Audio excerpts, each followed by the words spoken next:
Well, welcome, everyone. I'm going to go ahead and call this meeting to order for September 14th. It's now 6 p.m. So I'll call this meeting to order, and if you would follow me in the flag salute, please. I pledge allegiance to the flag of the United States of America and to the republic for which it stands, one nation, under God, indivisible, with liberty and justice for all. Thank you. May I have the roll call, please? Councilmember Karpinski-Costa. Present. Councilmember Lopez Taft. Here. Councilmember Middleton. Here. Vice Mayor Daniels. Here. And Mayor Schaefer. Here. Next item, please. This meeting of the Citrus Heights City Council is cablecast live on Metro Cable 14, the local government affairs channel, on the Comcast Consolidated Communications and AT&T Uverse cable systems. This meeting is closed captioned and live streamed at citrusheights.net. Tonight's meeting replays Monday, September 18th at 9 a.m. on Channel 14. This meeting can also be viewed on the city's YouTube channel. Thank you. May I have the next item, please? Next item is approval of agenda. Move approval. Second. Moved by Daniels, second by Middleton. All those in favor? Aye. All those opposed? Seeing none, measure passes. Next item, please. Next item is public comment. If you wish to address the council during the meeting, please fill out a speaker identification sheet and give it to the city clerk. Speakers are limited to 5 minutes each. When your name is called, please step forward to the podium and state your name for the record. Great. Just wanted to welcome everyone. Thanks you very much for coming out tonight. We're a very friendly group, so if you want to make a public comment, you're very welcome to do so. You should feel among friends here. So, but what I will say is public comment is just that. The council member is not permitted to have a discussion with the person making the public comment. So certainly we'll start out with, I would like to invite Melissa Hayden to the podium, please.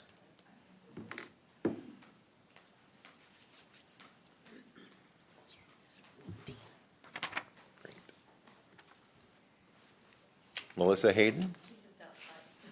She's outside. Okay, I'll put her in the back, and I'd like to call Margaret Cleek to the podium, please.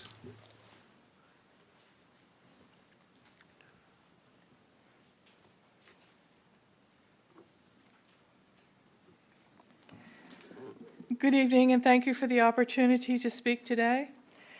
It's the anniversary of Martin versus Boyce, so an important time to bring up homelessness in our city. I assume most of the members of the City Council and city personnel in attendance are aware of the June 2023 study of homelessness in California by UCSF, which disavowed us of many of the assumptions we have about the unhoused. They are a diverse group, and in fact, the majority of us could in fact find ourselves in a doom loop that could lead to being unhoused. Most of us are one paycheck, a rent increase, a divorce, or illness away. Of course, the only thing that can solve the problem is affordable housing, and it is a macro problem which needs a macro solution. There are some programs that are in process, some old, some new, which include pad split, which are rooming houses, a solution that was available in the early 1900s, Silver Nest, where older people who have available bedrooms can rent, and apps that hook people up, ADUs, portable Prop 13 benefits. These are all things that might help, but it's going to take time. Hopefully we can see the light at the end of that tunnel. In the meantime, we have the issue of people in our community with nowhere to live. I understand that people have concerns about this creating blight, and I'm aware of the city's beautification project. Certainly no one is going to object to a more beautiful city. However, last week I saw workers in a beautification truck on Auburn loading a small cache of stuff that I assume belonged to an unhoused person covered in a blue tarp. I'm sure this was for the city a positive optic, doing something. It made me a little sad, actually, and made me pay attention to all the violations of code I saw as I drove down a single street near my home. Motorhomes which had been parked for weeks on the street. Yards with weeds more than 2 feet high. Entire front facades of homes parked with cars on unapproved surfaces. Large panel trucks with logos parked. Beat-up trailers covered in blue tarps parked up to garages so that plates were not visible. This leads me to the question, are you really looking to truly beautify the city or just deal with the most vulnerable and least able to push back? Are you disposing of personal property or storing for pickup? Would you take possession of a trailer with expired plates? Would you find someone doing major auto repair in their driveway? But clearly you would take all that someone has. What is the point of taking all that someone has? We are just creating an endless loop of disposal and acquisition here. In the past, I have worked through appropriate channels and asked for consideration of a plan for the city to provide storage units for property of the unhoused. This has worked out successfully in other municipalities, and I provided links to successful programs. We now have a beautification program. Could we have part of that program be to look for solutions rather than just pick up stuff and dispose of it? There are many situations where problems have been solved by alternatives rather than prohibition. Drive-ins found that providing garbage disposal trash containers that drivers could access from their car stopped the problem of people throwing trash all over their parking lots. Doggy sanitation bags enabled people to pick up after their pets. Dog parks reduced issues with off-leash dogs. I'm requesting that the city research best practices related to dealing with the possessions of our community's unhoused. All I have heard thus far is yes, but. Yes, but people would break into units. Yes, but people break into cars on the street. That doesn't mean that you outlaw people parking their cars on the street. Yes, but we couldn't locate them near the police station because some of these people have outstanding warrants. Well, they're not for the people that have outstanding warrants. They're for the people that have day jobs and need a place to securely store their possessions. I feel that you're just creating an endless replay rather than solving a problem by rousting or taking the possessions of the unhoused. Thank you. Thank you, Margaret. I'd like to invite Natalie Price to the podium, please.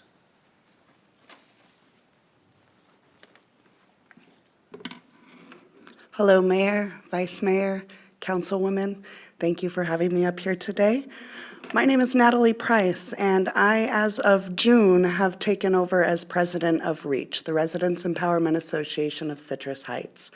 And I feel in that time there's been a lot of collaboration with the neighborhoods, and I just wanted to give a community update to council and to the city today. So first off, we have some new leaders. Area 5, Area 3, Area 1, and Chasen all have new presidents in the last few months.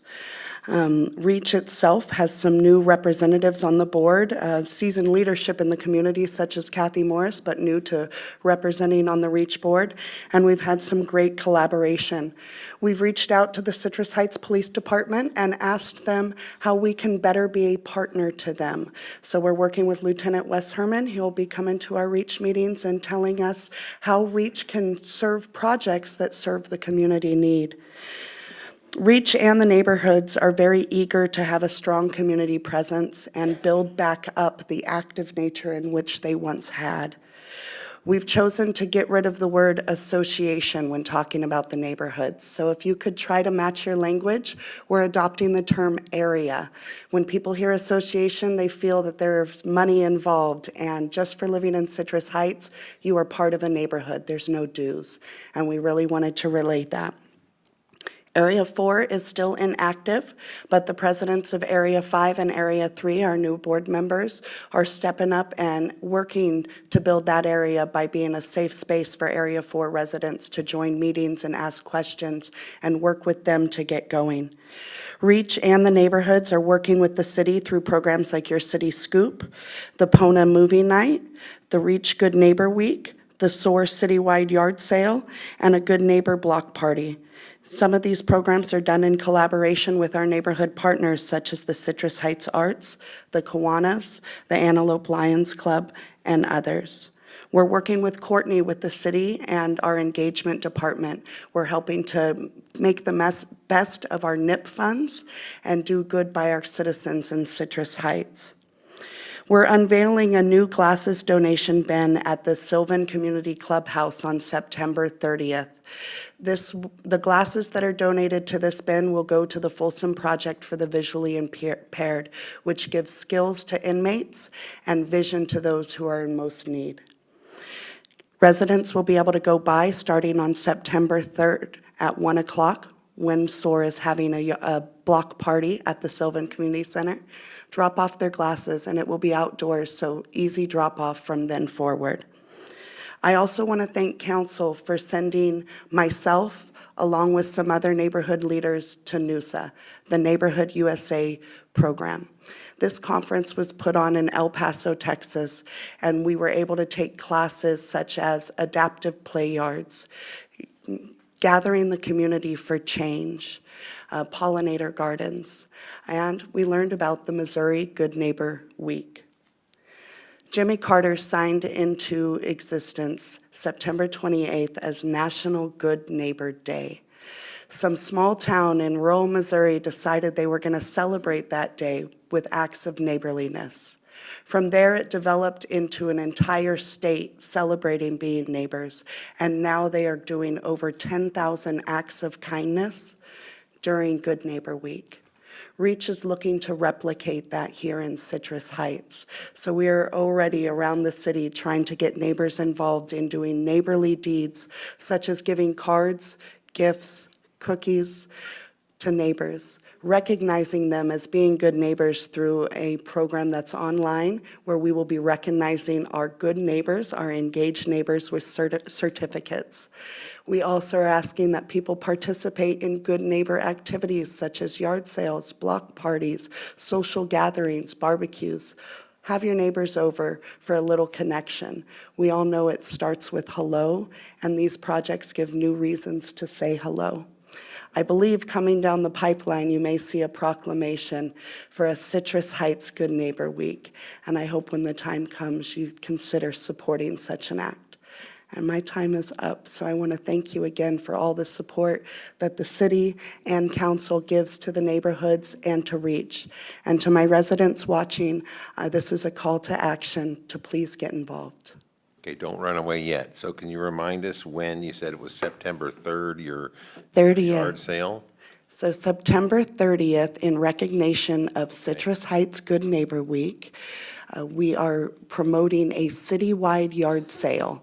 We are asking all residents to either host a yard sale at their home, or if they're unable, consider renting a space from SOAR, our neighborhood area 10. And then if you're not going to host the yard sale, go out and support one. Shop for Christmas, get to know your neighbors, and when you've had a good day of shopping, swing on by that Sylvan Community Clubhouse at 7521 Community Drive for a neighborhood block party put on by SOAR, Citrus Heights Arts, Kiwanis, and Antelope Lions. Free food, free games, dance party, all the good stuff. So September 30th. Thank you. September 30th. Great. Thank you. Okay, can I have Melissa Hayden come to the podium, please?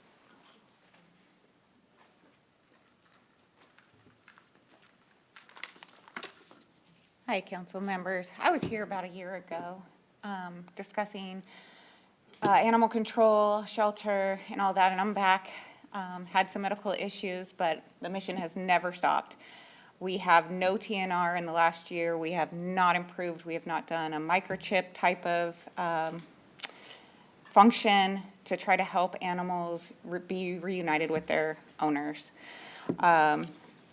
And so I am here tonight as a concerned citizen of Citrus Heights to address this issue that affects not only beloved pets, but also the overall well-being of our community. I would like to discuss the pressing need for an animal shelter within our city limits. Currently, Citrus Heights relies on out-of-state businesses for our licensing, who have made many mistakes in the past, including my dog, who was marked deceased for no reason, and they refunded me my licensing fee. I had to beg them to take my money that my dog was still alive. While these arrangements may be served us to some extent, they fall short in several critical ways. These shortcomings primarily affect elderly, disabled, and low-income families, as well as the well-being of animals themselves. With shelters being out of county and far beyond our reach, the elderly, low-income, homeless, none of us can get to those animals. Accessibility, the current system is not easily accessible to many members of our community, with animal control services only available from Monday through Friday, 8 to 5, with also leaving out holidays. We leave a significant portion of our population without assistance after hours, weekends, and holidays. This limited availability makes it challenging for people to report their lost pets or rescue stray animals during those emergencies. The emotional distress, losing a pet is a distressing experience, and it is often more traumatizing for elderly, disabled, and low-income families who may lack the resources, transportation, or physical capability to navigate the existing system. A local shelter would provide these families with more accessible means to find their lost pet and help alleviate the emotional distress. The animal welfare in itself, our current reliance of an out-of-county shelter in Auburn can be detrimental to the welfare of the animal involved. Transportation to a distant location can be stressful on the animal and may cause injury or accidents. It may result in overcrowding, limited resources at these shelters. By having our own animal shelter, we can ensure that the animals in our community receive the care that they need promptly. To address these issues and provide better quality of life for both our residents and their pets, I urge you, City Council, to consider the establishment of a local animal shelter. Such a facility would allow us to offer animal control services beyond the current weekday hours and would ensure the lost and found animals have a safe haven right here in Citrus Heights. I understand the establishing and maintaining an animal shelter comes with its own set of challenges and costs, but I believe that the benefit it would bring to our community far outweighs these concerns. We could explore partnerships with local organizations, seek grant opportunities, and engage the community in fundraising efforts to make this project a reality. We have plenty of volunteers here in Citrus Heights as well that have come forward. We are all rescuers. I have some here some have 501Cs, some are rescuers. We do this on a daily to help animal control. In conclusion, a local animal shelter would not only make our city more inclusive and compassionate, but also provide much-needed support to those who need it the most. I respectfully request the City Council seriously consider this proposal and take the necessary steps to assess the feasibility and potential benefits of establishing an animal shelter here in Citrus Heights. What I'd like to speak on is a few things. It looks like some of my rescuers weren't able to make it. We have had, in my area alone, looks like I'm running out of time. In my area alone, we have rescued probably about 15 dogs this week. One, I was bitten by animal control, was not able to make it. That's fine, I'm okay. But the problem is when our rescuers do rescue these animals, they don't have a place to go. I have told them to go to Sylvan. Sylvan has denied taking the animals and says we do not hold for Citrus Heights. They are then told to go to Loomis Basin or further off. They get stuck with Loomis telling them, no, you cannot house this dog here, go to Front Street. I have rescuers running all across from county to county, city to city, and I have also rescuers here who worked 3 nights and days in 100+ degree weather to trap cats that animal control knew about for several weeks prior to our rescuers seeing the animal and rescuing those animals, and then housing the animals and securing them. please consider a shelter for us. We desperately need it. I think the land you're talking about tonight at Sylvan Middle School would be perfect for that, as it's not a housing development and the zoning is pretty good. So please consider this, and thank you for your time. Do you have any questions? Thank you. Thank you very much. You're welcome. Okay. The rest of the speaker cards are for item 14, so let's move on. The next item, please. The next item is presentations. Number 4, proclamation of the City of Citrus Heights proclaiming September 2023 as Deaf and Hard of Hearing Awareness Month. Thank you, Amy. I have the pleasure of presenting this proclamation. We are recognizing Deaf and Hard of Hearing Awareness Month. I would like to invite Nate Dutra, California State University, Sacramento professor and Sahara Hope Foundation board member, to the podium to accept the proclamation. Do we have Nate?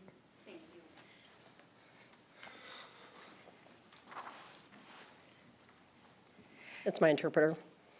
Hello, yes, my name is Nate. I'm very honored to be here.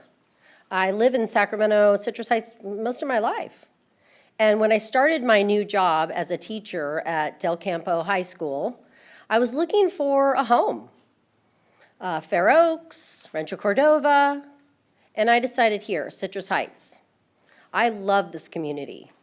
My cousin works at the CHPD, and so really I've been living here for 10 years.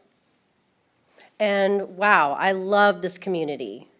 I've seen a lot of changes that have happened over the 10 years, and the high school now has an ASL class, meaning after that happened, more people, Starbucks, restaurants, post office, people were signing, meaning I came in and felt like an equal in Citrus Heights. I had full communication. So I am honored that the council would set this up as a proclamation for deaf awareness. We have many deaf people here in Citrus Heights and Sacramento. Really, all of you play an important role in that. Each of you play an important role with that, because many families out there have deaf children, parents that cannot communicate with their children. Can you imagine you grow up and you cannot talk to your parents about school or your interests or your love or your homework? Can you imagine growing up that way? But it's happening here. So the last thing I want to close with is I want to thank a person named Alfred Sanchez, Snack Man. He usually helps a lot of people, the homeless community. And it's interesting because I recently met him through my mom, her foundation, the Sahara Hope Foundation, which focuses on different issues.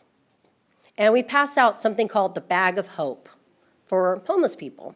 Anyway, I met Snack Man. And he was fascinated with the deaf community and signing. And so he thought, why not Citrus Heights? Let's set something up. And it's happened. So thank you so much. I appreciate it. I look forward to communicating with you, and hopefully you can learn some sign language. Thank you. Thank you so much, Nate. I would like to invite Nate to stand at the podium so I can read our proclamation. Proclamation of the City of Citrus Heights proclaiming September 2023 as a Deaf and Hard of Hearing Awareness Month. Whereas the City of Citrus Heights recognizes the value and importance of inclusion and diversity and supports and appreciates the contributions of the deaf and hard of hearing community, as well as the diversity and communication preferences within the community. And in light of September being designated Deaf and Hard of Hearing Awareness Month, and whereas the deaf and hard of hearing population includes a wide range of individuals from whom were born profoundly deaf and use American Sign Language, ASL, as a primary means of communication, to those with a degree of hearing loss who use hearing aids or other forms of amplifications and communication modes. And whereas the purpose of Deaf and Hard of Hearing Awareness Month is to increase public awareness of the issues and culture of people who are deaf and hard of hearing, and to promote equal access to information and services for deaf and hard of hearing individuals. and to educate the public about the misconceptions of being deaf and hard of hearing, and whereas it is important to ensure that Citrus Heights deaf and hard of hearing individuals have equal access to the many benefits and opportunities available to hearing individuals to live, work, play, and communication in Citrus Heights. Now therefore, be it resolved that the City Council of the City of Citrus Heights does hereby recognize the month of September 2023 as Deaf and Hard of Hearing Awareness Month. And we will gather for a photo with the recipient.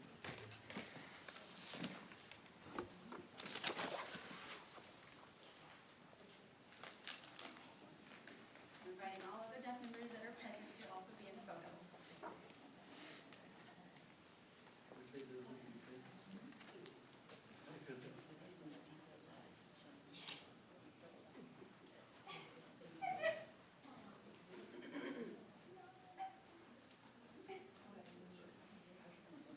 Thank you. Thank you very much. And thank you.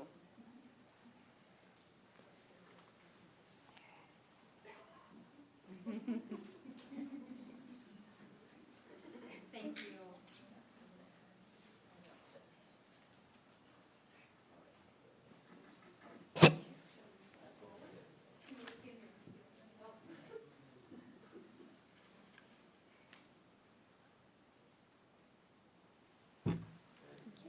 Thank you.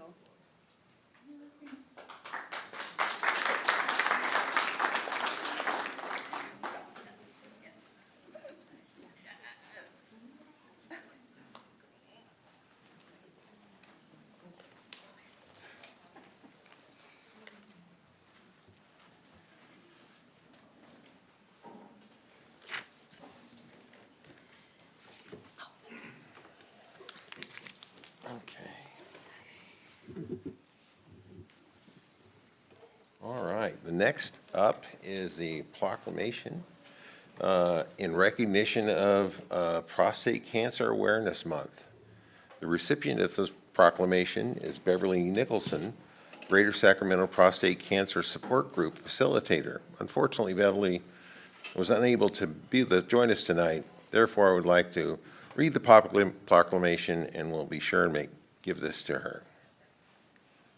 So this is a proclamation of the City of Citrus Heights proclaiming September 2023 as Prostate Cancer Awareness Month. Prostate cancer is the most frequently diagnosed cancer in men and the second leading cause of cancer deaths in men.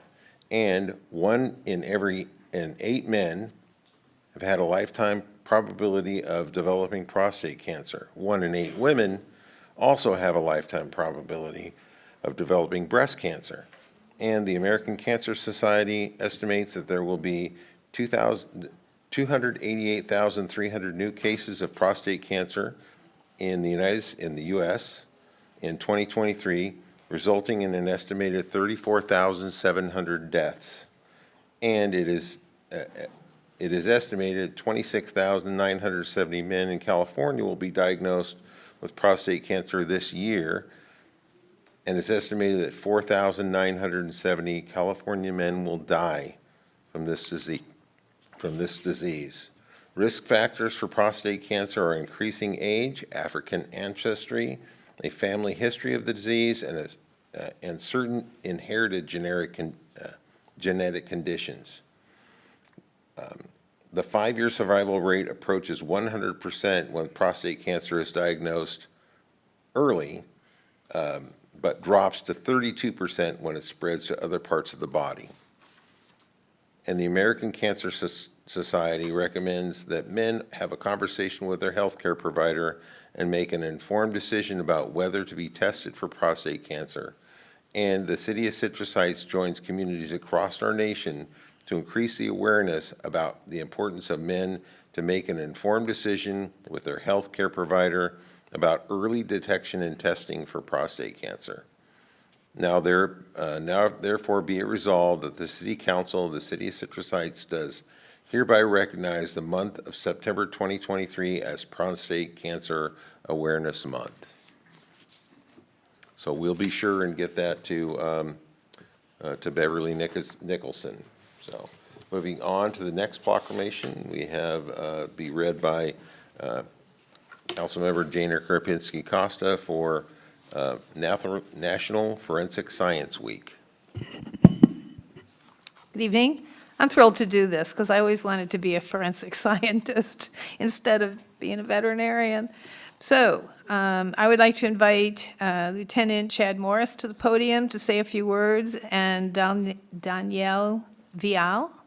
Did I pronounce that? Yes. Danielle. And she is the Senior Crime and Property Evidence Specialist. We also have Kayla Begecki. Okay, who's a crime scene property evidence specialist, and Kathy Pentecost, property clerk, to accept the proclamation. So would you like to speak, please? Yes, ma'am, thank you. Good evening, Mayor, Vice Mayor, members of City Council. I'm Lieutenant Chad Morris with your Citrus Heights Police Department. I stand before you today to recognize and celebrate an extraordinary group of individuals who go above and beyond in their commitment to our community. As we gather here for National Forensic Science Week, it is my privilege to acknowledge the remarkable contributions of our dedicated staff in the field of forensic science. Forensic science plays a crucial role in our society, providing a scientific backbone to our justice system and helping ensure the safety and well-being of our citizens. Our CHPD crime scene investigators meticulously analyze evidence, uncovering truth and revealing vital details that aid in investigations and bring justice to the forefront. Behind the scenes, these unsung heroes use their expertise in a diverse array of disciplines. Their work not only helps solve crimes, but it also acts as a beacon of support to victims and their families, offering them closure and a sense of justice. Today, I invite you all to join with me in expressing our deepest gratitude for our unwavering dedication and professionalism of our crime scene investigators and the team. Their commitment to accuracy, integrity, and tireless pursuit of justice deserves our utmost admiration. In closing, I urge each member of our City Council and our community to take a moment to reflect on the invaluable role our crime scene investigators play in maintaining the safety and security of our community. Let us appreciate their commitment and recognize them for their relentless pursuit of truth. On behalf of the Citrus Heights Police Department, I extend our heartfelt thanks to our CHPD crime scene investigators for their unwavering dedication and commendable service during National Forensic Science Week and throughout the rest of the year.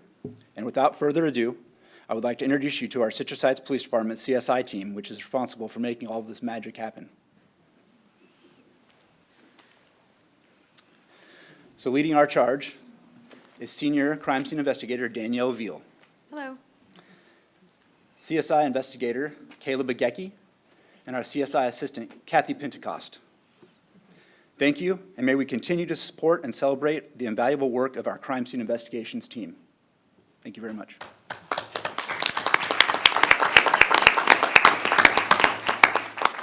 I'd like to read the proclamation.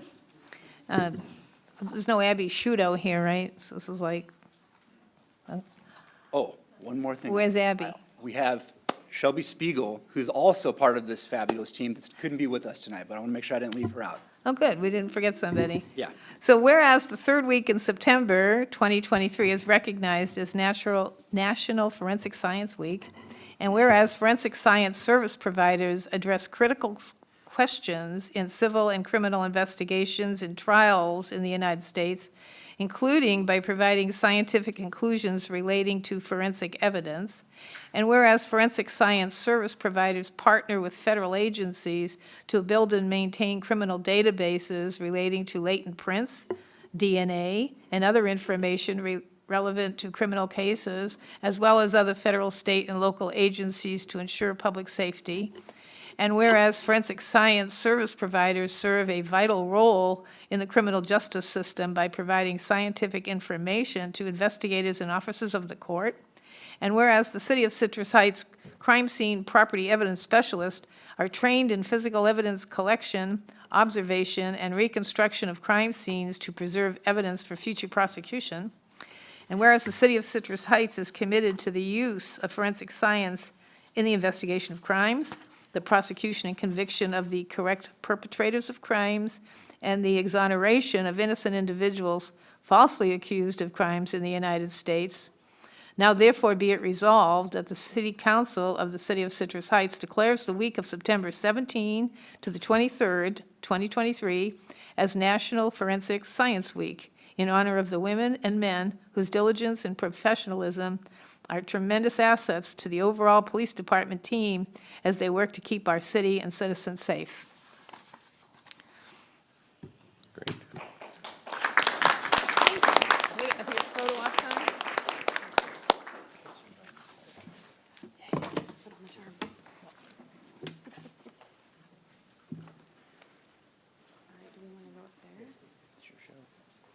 I just want to make it easier.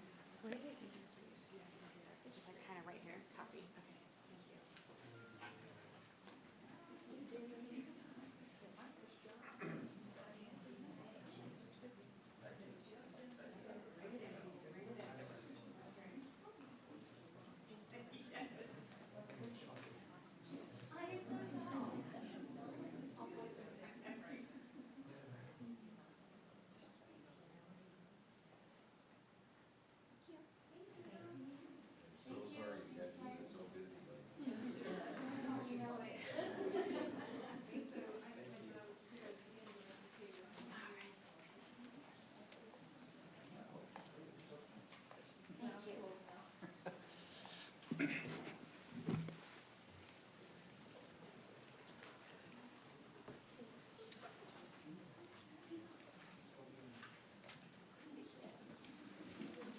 All right, can we have it? You know, And the there next is item, now a please. specialty in veterinary forensics. It's Oh. kind of, yeah, University of Florida. Good program. Great. Never too late. All right, can we have the next item, please? The next item is comments by council members and regional board updates. And we will start with the lovely Jana Karpinski Costa. I love your outfit today. Oh, thank you. It Thank you. is I always start with the hat and then work my way down. colorful. But we also have purple socks on, so I don't know if you get to see those. It's been a long, we haven't had a council meeting since August 10th, so we've been busy. And so I did make a little list of things I've been up to related to my job here. And on August 16th, I went to the City Scoop. It was the second of 3 events. The first one was neat. The second one, they didn't have strawberry ice cream, but it was, all right. So these are good events. The third one, has it happened yet? I think we have a conflict. Yeah, we have a conflict that night. Is it League of Cities or something? On the 17th, this is cool, the director of the sewer district that I serve on the board did a Zoom call with me just to see how things are. It was just nice when a general manager calls the board member and says, how are things going? Anything that's bothering you? And so I told him I wanted to get a tour of one of the pump stations. So I'm setting up so I can tour a pump station in October. And then, so then we had our sewer meeting on August 23rd. Now, there's nothing really happens much at sewer meetings, but we had a emergency at the Echo treatment plant. And it required the board to ratify the actions done by staff during this emergency of solid waste. And so, but it needed a supermajority of the board, and we didn't have that. So there was not enough people to vote on the item. So he says, well, we'll just put it over to, I wasn't going to have a meeting next month, but we'll have to have one now to vote on that. So we had that today, or yesterday. There was no quorum. So it bothers me that people are assigned to these duties and they don't show up. This is like irritates me. So we still have not voted on this emergency item. But then, that sounds negative. Here's positive. August 25, we went to the luau at the vet center. I have a video of our city manager learning the hula. So if anybody needs blackmail material, I have it. That was a great event for a good cause, and it was very nice. On August 28th, I was the speaker at my area neighborhood association meeting, an area meeting on mosquitoes, and I'm happy to do presentations on mosquitoes. If anyone needs me, let me know. I'm happy to could come and show my little PowerPoint of mosquitoes. Then we had some city meetings. We had a closed session. We had some committee meetings. And then I want to thank Chief Turcotte and the police department for inviting us to the Family Justice Center dinner and fundraiser for a very good cause. They help families. They help domestic violence. It's hard for me to remember. Domestic violence and such. Like I said, we had a sewer meeting today. As January 1, it will be just one sewer district. So the local sewers and the regional sewer is now going to be one district instead of two separate districts. Everything left now is just for LAFCO approval, which should be forthcoming, and we should have one district starting January 1st. The good news at STA is that they did a survey and they asked 800 likely voters if they would support a sales tax to fix roads, potholes, and whatever, transportation, provide this and that. And 2/3 said no. 2/3 of the people said they would not vote for any new tax, and that they considered homelessness to be the #1 issue, and that as much as they recognize it needs to be done, they're not willing to pay for it. So back to mosquitoes.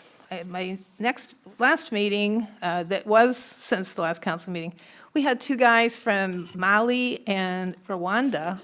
They're people who do mosquito control in these African countries and come and talked about their programs. Incredible, because they have to sleep with mosquito nets. So count your blessings that we don't have to sleep under a net. And they even put repellents of whatever pesticides in their wall paint so that the mosquito likes to lay their eggs on the wall, and that gets those mosquitoes. But they have like 90% of the people there either have or carry malaria. So we're lucky that we don't have that problem. Very good guys, so I like that. But now what we have is West Nile virus here. We don't have malaria, we have West Nile. And the human affliction rate has gone up so high. We have had 10 cases in Sacramento County. And there is a delay between the reports that when people get sick, it takes a while to get diagnosed, then it takes a while to get reported because of privacy and everything. We get it a month after the doctor sees it. So there's still some more to come. But I urge you to take precautions against mosquitoes, especially this month. This is a month when I think a lot of people get bitten. So, and it's at dawn and dusk, and so the state right now has got 98 cases, 5 deaths attributed to the virus. And so they expect by the end of this season, it will have quadrupled. So you don't want to get 75% of them are neurogenic, so you will have neurological issues. The sad thing is that 2 horses, there's a vaccine for horses, there isn't for people. And it's just sad to see a horse that has West Nile. So that's that. I think that's all I have. I have one question for you. You may ask it. Okay, so you sit on the sewer district, and I was reading an article about the study of our wastewater and picking up diseases in our wastewater. Our wastewater that comes out of the ECHO project is cleaner than the Sacramento River that we dump it in. Well, they're collecting the data from somewhere, and I got to think they're doing it. I don't know who does it. No, in fact, the microplankton, they measure microplankton to make sure that our water isn't disturbing the microenvironment, because that's part of a food chain. The plankton get eaten by this fish, and these fish get eaten by these fish, and so we want to make sure we haven't upset that balance and it doesn't. I was just curious if somebody at the sewer district actually did the work in collecting that, and how they collect it. It's very interesting. But if you want, ask me again later over a beer, and we Absolutely. can talk. Okay. All right, moving on. Thank you. Portia Middleton, what have you been up to? Okay, it's a long list. I'll try to keep it brief. City Scoop, 816, saw all of my colleagues there. The Luau at the Vet Center. I missed our city manager doing the hula, but I did see the video. That's epic stuff. August 28th, I supported the Kiwanis Golf Tournament for our youth here in Citrus Heights and around the region. Might have had to go because my husband's the president, so, but it was a good day of golf, and I got to go, hang out with some cool folks. I celebrated Labor Day with my family. We went out to a couple of regional events and talked to folks and really, took part in that process. On the 8th of this month, we went to the Family Justice Hope Gala, and that was a really good event. I saw a lot of folks there. It was very moving to hear their stories and to just know the work that they're doing is so deep. 9/11, I went to the Sylvan Cemetery Memorial, which was also very moving. We were there for less than 30 minutes, really just to kind of, sit down and honor and listen and honor the folks who were there and honor some of our members of our first responders that are in our community. I also had on the 11th a Sac Valley Division meeting where we talked at length about the upcoming annual conference, which I am assuming all of us will be there, right? Cool, because it's in Sacramento. And we also talked about our cornhole tournament that's coming up, and we still don't have a city team, so we need to kind of talk about that. On the 13th, I went to the annual forum on the Latino community, and I learned about the health disparities that are affecting the Latino community specifically. We do have a large Latino population in Citrus Heights, and I want to make myself a little bit more aware about what this community needs and how we can better support them. And then on the 13th, the same day, I also hosted our first City Grants Workshop 101, where I just talked to the local nonprofits about how to apply for city grants, how to be effective at that, and offer them some resources to help make that process a lot smoother. And that is it. Fantastic. Jane, your turn. All right, thank you, Mayor. Along with everyone else, I attended City Scoop, always fun, definitely hot, and the ice cream was needed. I also attended the last Friday's Sacramento Family Justice Center dinner, and they provide the legal support for domestic violence victims, human trafficking victims, and elder abuse victims. And I thought that was really, really a great resource for our community, just to keep that in mind. The other things that I did that were slightly different from the rest of my colleagues here, I attended the Woodside Homes community meeting. It was their second community meeting on August 22nd. Good information was shared, updated plans, and more questions answered at that meeting. And in the same vein, I attended the Citrus Heights Education Committee meeting on the 29th. And again, more information shared, a lot of good conversation happening with the committee members. That's my report. Great. Vice Mayor, what have you been up to? Just a few things. A couple of days ago, attended the Citrus Heights Chamber lunch, monthly lunch. Very nice presentation by the Small Business Association.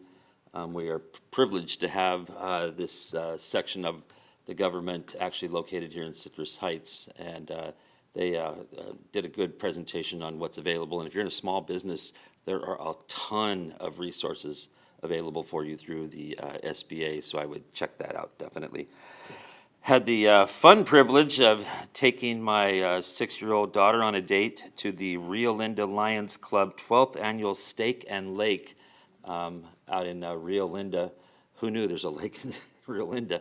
But it was a ton of fun. The Lions Club are really good people. They know how to have a good time, and they know how to put on a good event. And so next year, mark your calendar around this time, you might want to look that up and join for the night, because it was a lot of fun. Along with my other council members, attended the Family Justice Center's 8th Annual Celebration of Hope, and again, what an incredible organization that does incredible work for very vulnerable people. And in that event, they raised $200,000 in the span of 20 minutes, maybe, during the event, and it was just a real privilege to be there and watch that in action, and what can happen when people actually open their wallets and help others out. Went over and visited the newly opened California Burrito at Antelope and 80, which is finally opened. How is it? It was amazing. It was really good. I had to hurry, which I was really sad about, but good food, good service, good people, clean. If you get a chance, get over there. Again, they're finally opened, and that's how we can make our business a success by spending some of our money there. Price is very reasonable, really reasonable. I was surprised, and so get over there. I was honored to be a guest speaker for Sue Frost at her recent Citrus Heights community meeting. A little disappointed with the crowd, but the people that were there heard some very good stuff from Sue especially. And if you get a chance, I would definitely attend that. She does those, I believe, once a quarter, so she'll be back probably around November. It'll be the fourth Monday in November. Thank you very much. I also, with my council members, attended the luau lunch at the Veterans Center, and I've seen the video, folks, and He was hiding behind the instructor, so he didn't come out in the movie as it wasn't good my as- first rodeo, okay? So You we'll actually hold did- the you actually video did till the good. right time. You were and, following the steps good. You did good. I was doing. You, on the other hand. And then the final thing is the 49ers won, and they looked great, so it's a beautiful world. Well, great, it's my turn. So I also attended City Scoop, which is a great time. Really enjoyed that. It was really good to get out and speak to, and see the neighbors, see all the folks around Area 10. Such a great group, very active neighborhood area. So, and then on the 17th, we had our SACOG meeting in the community of Linda, but it was really kind of, we had a walking tour of Marysville. It was very interesting. So Marysville is quite an old city, founded in 1875. And it was named for Mary Murphy, who was a Donner Party survivor. And it was the old town. They have a couple of Airbnbs there.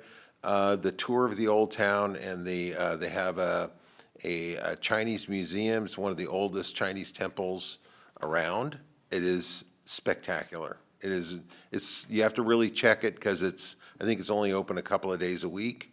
But it was a really, really great tour. They opened it up for SACOG to tour it just for a couple minutes. And then we went over into Linda and Social Services Department and had our meeting. And it was just kind of pretty mundane stuff. So then over the Labor Day, my wife and I bought a new Volkswagen ID4. It's a full electric automobile. Has a range of 275 miles. So everybody, was worried about the sort of has range anxiety. We took the car up to Tahoe. We never actually charged it away from the house. We have a charger in the garage. And people ask, how much did it raise the bill? I've never noticed a change in the bill at all. But we went up to Tahoe and we used, I think it was 170 miles of range to get up there. And we actually didn't use any range charge coming back because it was all downhill and the battery was recharging itself. So we actually came back, we parked in the garage with 8 more miles than we had when we left Lake Tahoe. Oh, wow. So it is, I would say that I think we're getting past the point for electric cars and the range anxiety. Batteries are certainly a concern, but nonetheless, it was a great trip. The weather was absolutely spectacular up there. Yes, absolutely. Well, believe me, we pay a fortune in registration fees for that car. So, so I also attended the Regional Justice Fundraiser, which was really a good time. Just amazing, just an amazing event. If you ever get an opportunity to attend, it's well worth your time. Also, that same day, there's several folks that I represent District 3 in Citrus Heights, so all of the District 3 representatives from the various cities in the region kind of get together and have a meeting, compare notes a little bit. So this is Bruce Haudesheld, who's the mayor of Roseville, Kevin Spees, who is a council member down in Elk Grove, Sarah Aquino from Folsom. This particular time but it's really interesting to get together and compare notes with these folks. Bruce Howdeshell just recently toured on that day, and I'm very interested in doing it. He toured the Placer County SPCA, and he said he was really impressed with that organization there. And Roseville uses those. We use that facility as well for our animal housing services. So, and it is right on Atlantic Street in Roseville. So it's pretty close by. We're not driving all the way to Auburn to house animals when we need to do that. So just want to remind folks that tomorrow we at Leatherby's, we have the sock hop coming up. I'm looking forward to that. I'm not quite sure how I'm going to dress for that. And then, what's that? I got some ideas. Okay, you got some ideas? Okay, all right. So, and then on the 24th, we're very much looking forward to Sunday Fun Day. I was looking at the forecast for the weather. I think we've seen our last 100-degree day. The Saturday, the 23rd, it's forecast to be 86 degrees on that day. So should be a pretty pleasant day in the park. And I'm looking forward to the yard sale at Area 10 on the 30th. And then we had our first planning meeting for the State of the City that's going to be held on October 19th. The theme for that is going to be neighborhood engagement. So I'll be personally inviting all of our neighborhood volunteers and presidents of area presidents. And the intent is that I want to reach out to the folks that you will have as speakers. So you get an opportunity to mix with them and see who they are, and you'll have a real cadre of good speakers for your neighborhood. I especially like the sewer district speakers. They're great. So with that, that's all I had, and we'll move on to the next item. The next item is consent calendar items 7 through 12. I'd like to pull number 10. Okay, we'll pull number 10. How about, Yeah, I had a question on 10, too. Good. what's that? You got a question on 10? Yep. Okay, so how about the rest? Move approval of the consent items. So except 7. Number 10. All except for item 10. Okay? Second. All right, I have a motion by Daniels, a second by Jane Taft, right? Okay, so all those in favor? Aye. Aye. All those opposed? Seeing none, motion passes. Let's talk about item 10. Can we just get a really Reader's Digest version of what this item is about? I think it's good for the public to know.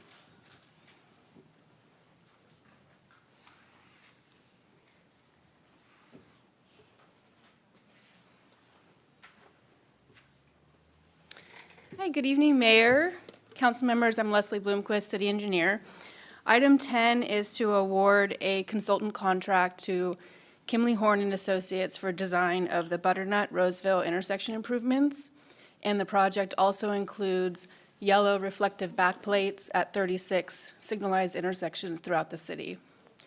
The Roseville Butternut concept includes a left turn pocket from Roseville onto Butternut, as well as some pedestrian safety enhancements. Good, thank you. Yeah, I just wanted to make sure that the public knew that, we know that that intersection has been a challenge for a long time, and that there is some progress in making it safer. So thank you very much. And then, My question was these yellow things around the traffic lights, and it's throughout the city. So I've seen some up. Is that the ones I've seen? Are they part of this project? Were they a different funding? So that was a similar funding source, but a different round and a different project. This new project will add the reflective at all of the other intersections that we haven't touched. So I yet. noticed that the ones that are on this high are done, but the ones that are overhead across the street are not. Is it afraid you don't put the truck out in the middle of the road and climb up there? So the funding source, we're only allowed to apply for a second round for intersections that we haven't touched yet. Oh. So that's why this is for all those other intersections. For the ones that we've already done, we are incorporating the yellow reflective as part of additional CIP projects and through our maintenance program. Because when they're up on the ones over the streets, you really can see them. They're good. But I noticed we don't have any of the high ones. They're all at the low ones. The Any new other questions or project will comments? include all signal heads at those 36 intersections. Okay, thanks. I would move approval of the item. I'll second it. All right, move approval by Daniel, second by Karpinski Costa. All those in favor? Aye. Aye. All those opposed? Seeing none, motion passes. Next item, please. Next item is regular calendar, item 13. The subject is an item authorizing the city manager to execute a memorandum of understanding between the Sacramento County Department of Homeless Services and Housing and the City of Citrus Heights. And the recommendation is to adopt a resolution authorizing the city manager to execute the memorandum of understanding. And Mr. Mayor, if I can make a couple comments Yes. just at the outset of this item before we hand it over to Nicole Piva. This community-based navigation program, this is something that has been in the works over the course of the summer. Late spring, early summer last year, we had our navigation services for our unhoused populations. We had to suspend that temporarily as the service provider no longer was going to be offering that business. They basically kind of folded their shop up, and we didn't have that opportunity to work with them anymore. So when that happened, we, as a team, really started to look at what kind of the opportunities were out there to work with a new service provider, and also, could the model be different? What worked previously? Are there some things that we could do a little differently, explore some other programs to make further advancements on this, maybe have better coordination with our county partners who really have the charge for health and human services from a government function standpoint? So we approached the county and had conversations, with my counterpart there, Ann Edwards, the county executive, also Emily Halkin, who's the head of their Health and Human Services in the wider county team. And then also the mayor and I had a conversation with Supervisor Frost about some opportunities for some collaboration as well. I'm very pleased with the outcome of those conversations. Our staff team has worked incredibly hard, as well as our counterparts of the county and Sacramento Covered, the new service provider that's proposed as part of this MOU, to come up with a relationship to provide service for outreach services here in Citrus Heights, but also have a better and a more collaborative relationship with our partners over at the county. So I'm really excited about where this MOU could lead for us as a city, and to make advancements on looking to provide services for our unhoused population to better the quality of life for all in the community, for residents and businesses. So with that, I just want to go and turn it over to the team and thank them, and again, thank our colleagues at Sacramento County and Sacramento Covered for all your work to get us to this point.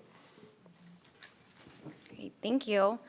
So good evening, Mayor, Vice Mayor, council members. Nicole Piva with the Housing Division, and along with me is Commander Russo with the Citrus Heights Police Department. Commander Russo and his team and I really worked hard to try to figure out the best way to transition the services when we found out Sacramento Self-Help Housing had dissolved. So I would like to present the community-based navigation program tonight. So with the dissolution of Sacramento Self-Help Housing, they were providing services to Citrus Heights since 2018. So they formally dissolved in May due to a bankruptcy. So after the dissolution, staff really took initiative and tried to evaluate all the alternative options. So listed here, we did reach out to these nonprofits. We had conversations on how we can best transition the Navigator services. They're all great nonprofits. They all focus on removing people from instability, breaking down barriers, and providing the necessary resources to get clients to the next steps. So with that, the city would like to announce a proposed partnership with Sacramento County. The recommendation tonight is to enter into an MOU with Sacramento County and Sac Covered, who will provide homeless outreach services to Citrus Heights. The city, the county, SAC covered, we all have a mutual desire to improve the coordination and combine our efforts to the unhoused clients in Citrus Heights. So we're really excited about this proposed partnership. We really feel confident that this partnership will increase efficiencies and consistencies across the board. Also joining us tonight, and you'll hear from them in a few minutes, is staff from Sacramento County and Sacramento covered staff. To talk a little bit about the funding, this program was made possible by the funding allocation from Supervisor Sue Frost. On the August 22nd, Board of Supervisors approved the full amount, $344,836 in ARPA district funding. DHS will administer the program with Sacramento Covered, and Sacramento Covered will provide one full-time community health worker. So in addition to these funds, within that $344,000, it'll also include some client service assistance, such as transportation and other financial assistance that the community health worker will have access to get those clients to the next steps. So if approved, services will begin upon execution of the agreement or no later than October 1st. This funding source is through December 31st of 2025. So after December 31st, we haven't determined a funding source yet, but staff is working on identifying that funding source. Some potential sources could be our permanent local housing allocation or our community development block grant funds, or if there's any grants out there, the city can apply for those if it's an eligible activity under that grant. So with that, I'd like to invite Sacramento County staff up to say a few words on the program.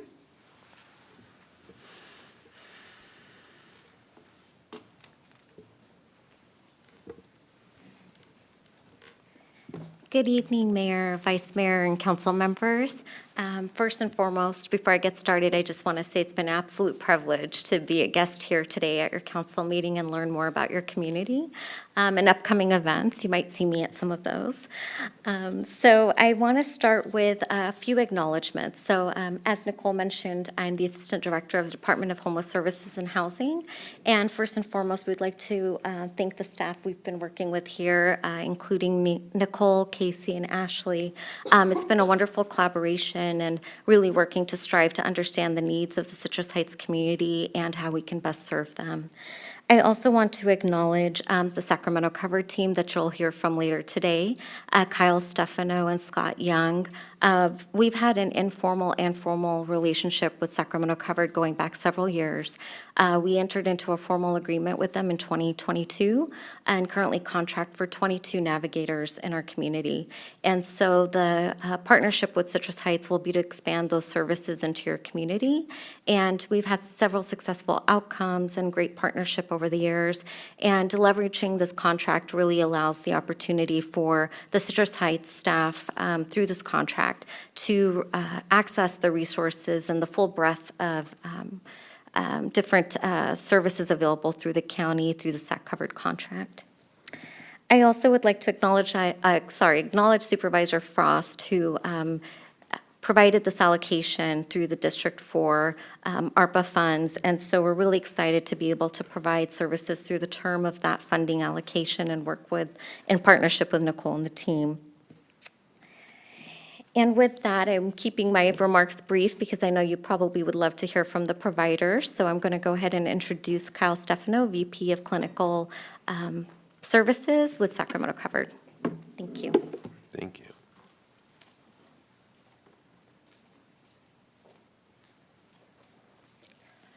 Thank you, Angel. Hi, everyone. Thank you for having me. My name is Kyle Stefano. I am the Vice President of Clinical Programs at Sacramento Covered.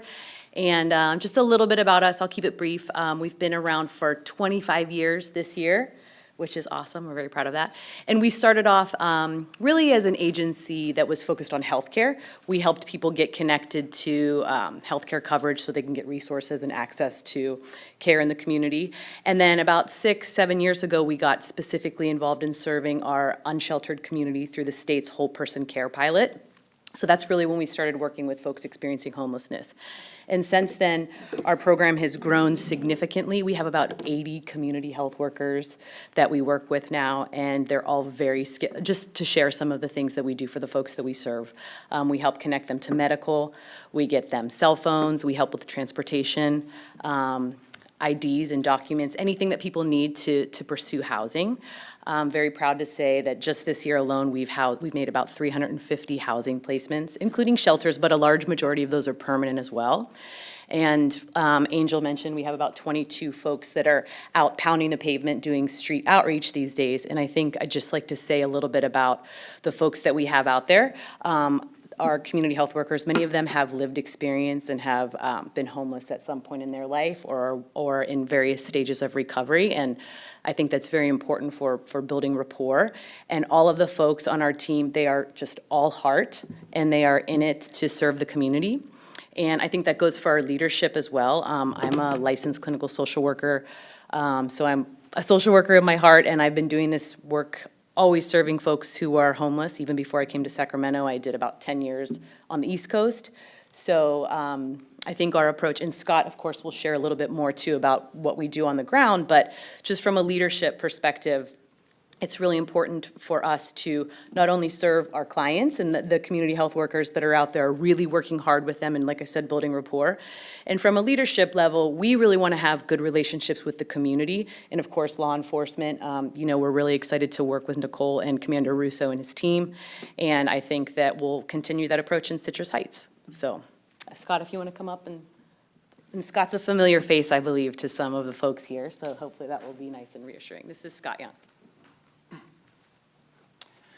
Good evening.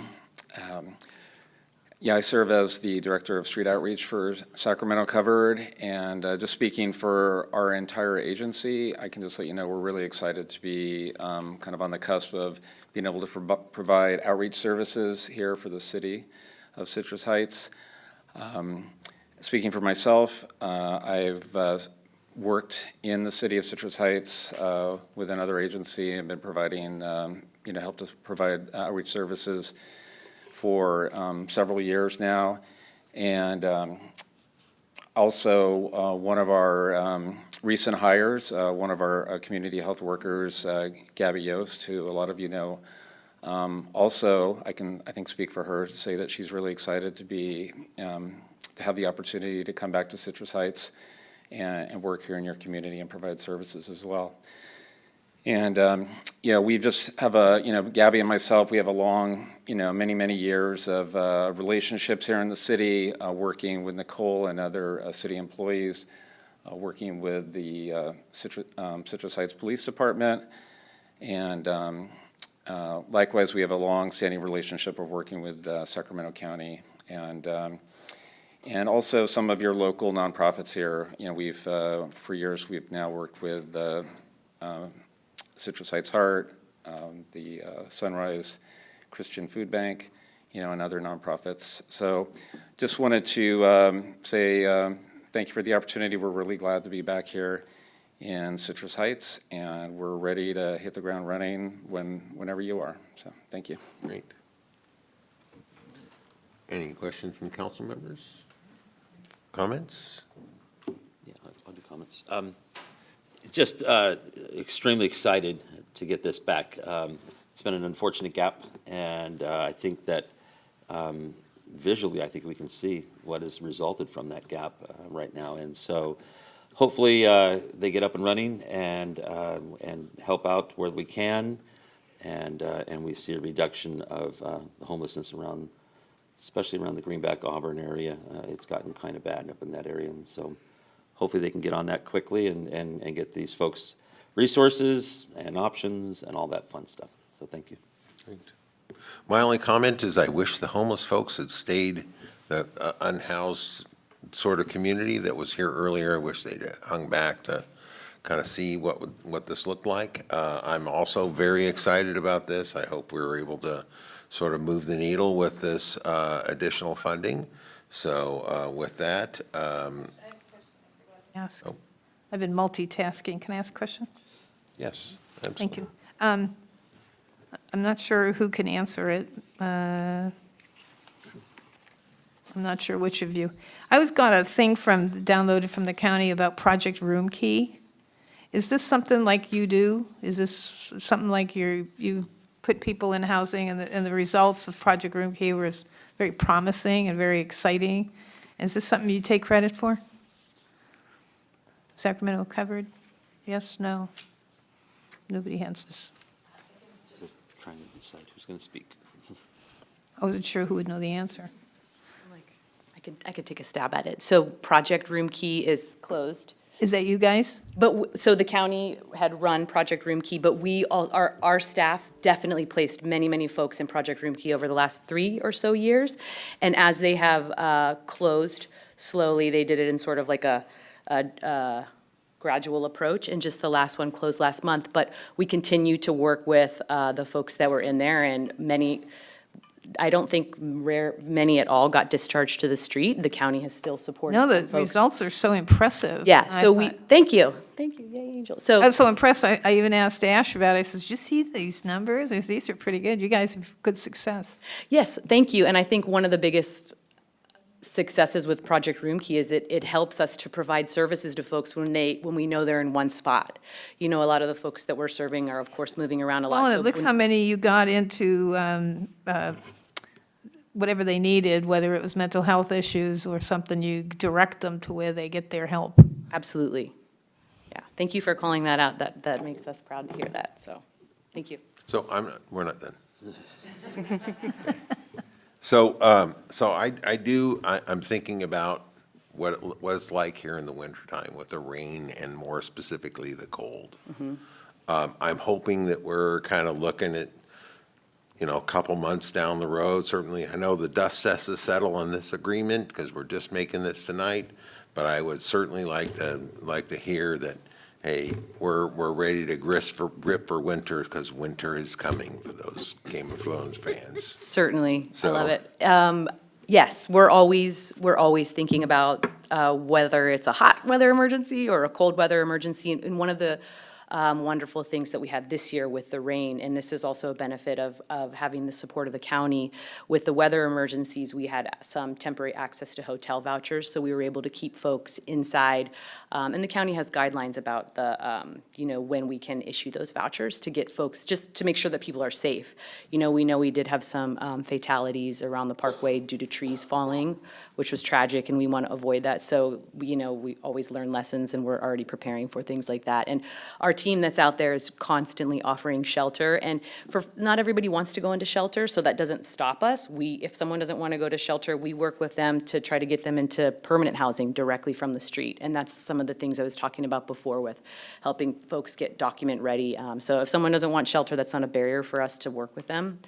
And we hope, the county's always helping us, pulling resources out of their sleeves for things like the super cold weather and the winter is coming. So, Thank you thank you, thank you. very much.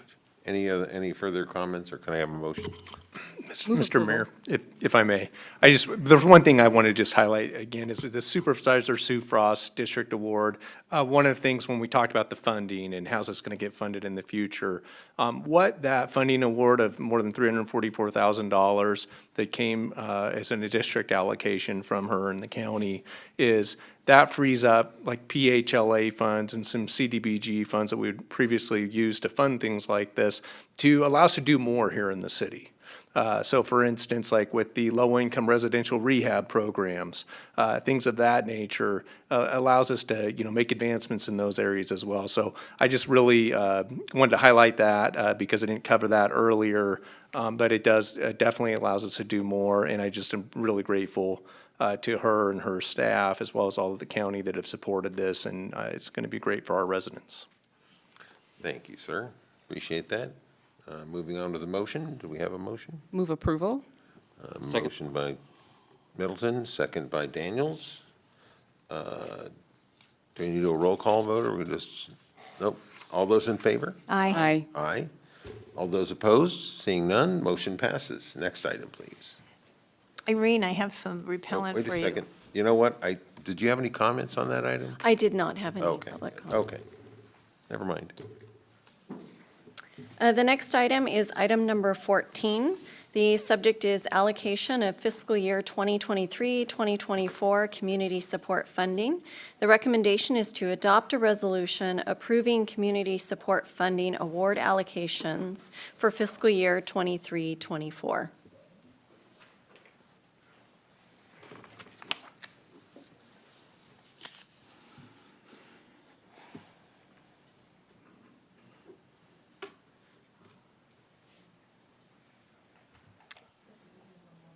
No worries.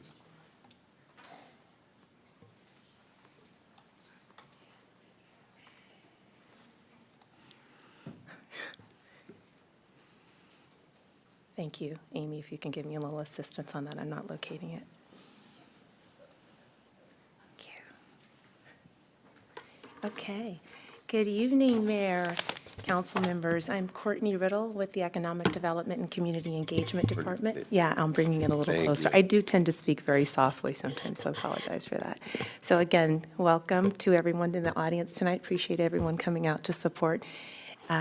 Again, so tonight, the Community Support Fund is what we have in front of you for your consideration. It is an annual allocation, and we'll get a little bit into the applications that we received. Okay, so a little bit about the background. So the City of Citrus Heights offers limited one-time funding for nonprofit organizations that provide services to the residents.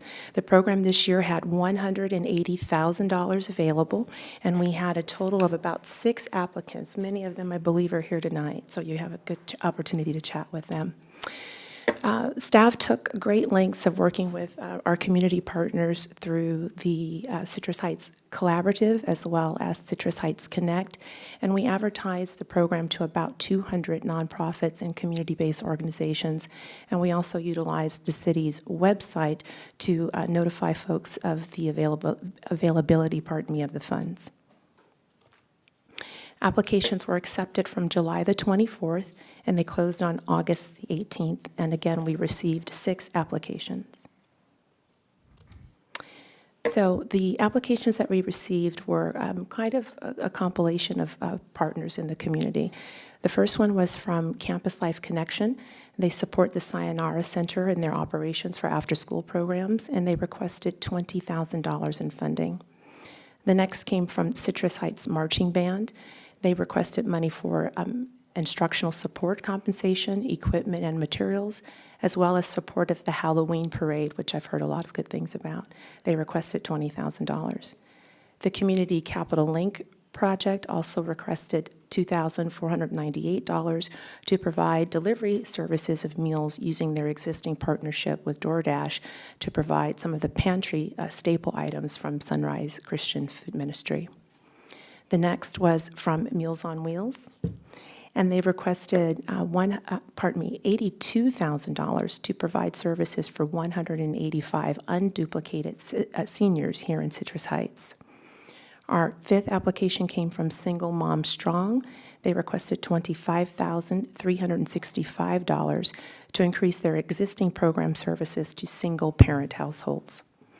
The final application came from Sunrise Christian Food Ministry. They requested $21,600 to continue to supply daily redistribution of recovered food from local grocery stores to those experiencing food insecurity. Those applications we received totaled $171,463 from the $180,000 application fund that we have available. Our Finance Committee met on August the 24th to review all of the applications, and there were some additional questions and comments that came from the committee. The committee asked staff to reach back out to the applicants to provide feedback and additional support of their applications. Letters went out to each one of the applicants, and letters were received back on August the 28th from those folks so that we could make, again, provide that information to the committee so that they could make the recommendations to you tonight. So from that, the committee has recommended the following. For the Campus Life Connection Saranira Center, Councilmember Daniels, you're going to get me for that one. I keep pronouncing sayonara incorrectly. I'm working on it. Requested $20,000. The Citrus Heights Marching Band request of $20,000. It includes $10,000 for the Halloween parade with the condition that the city be listed as a sponsor for the parade, and $10,000 to cover costs for the street closures along the parade route. The Community Link Capital Fund was approved or recommended, for the $2,498 that they requested. Meals on Wheels, their request of $82,000 was also part of the recommendation. And one of the caveats there was that Councilmember Karpinski Costa requested that the 20 folks that were identified that were on the waiting list were moved up and provided services. The next was Single Mom Strong for a total of $25,365.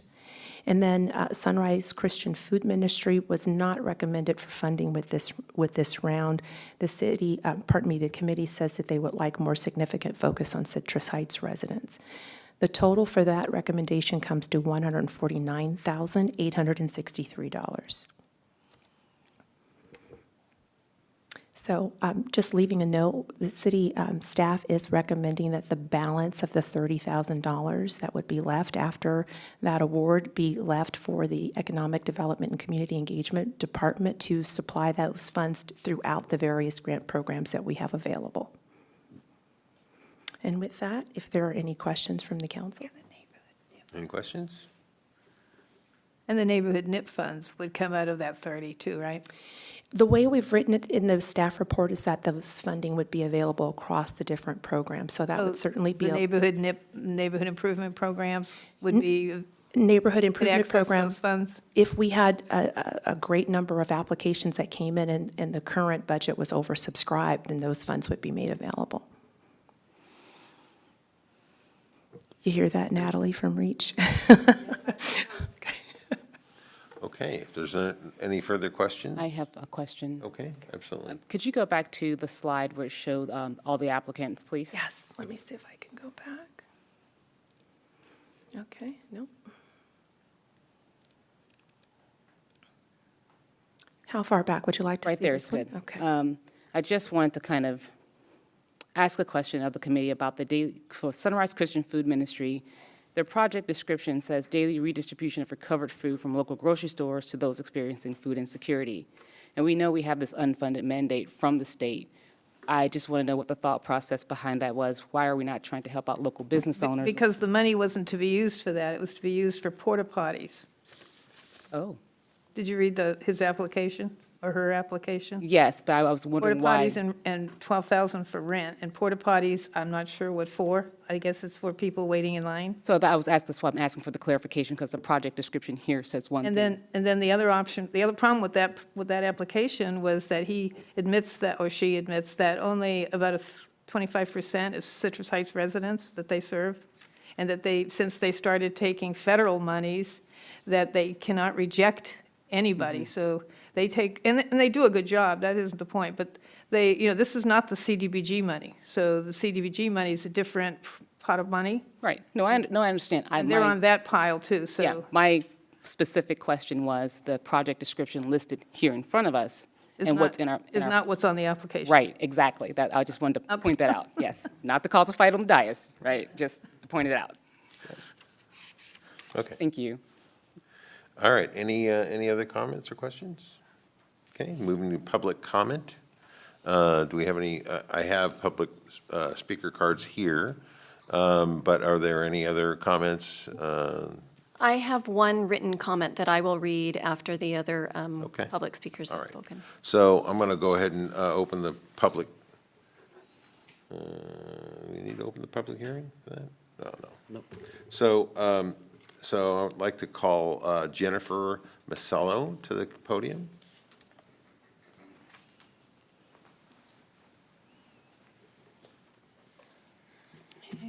Good evening, Evening. Mayor and Council. Thank you for having me tonight. My name's Jennifer Masello. I'm the Director of Programs for Meals on Can you Wheels. put the microphone closer to you? I can't hear her. Okay. Let me start over. Good evening, Mayor and Council. There you are. Thank you for having me tonight. I'm Jennifer Masalo. I'm the Director of Programs for Meals on Wheels. I'd like to just start out by saying you've had a very interesting program tonight. Your resolution for the deaf and hard of hearing strikes very close to heart because I am actually a cochlear implant recipient myself. So thank you. Back to Meals on Wheels, that's why I'm here tonight. You know a lot about our program, I'm sure. We deliver a hot meal Monday through Friday to our seniors 60 or better, or a box of 5 frozen meals once a week to our seniors. We also have 13 cafe sites open currently throughout the county. Unfortunately, Rush Park has chosen not to reopen their cafe, and we are working to find another cafe partner within the city of Citrus Heights. So city staff has supported us with a couple of possible places that we can research and reach out, so we will continue to research those.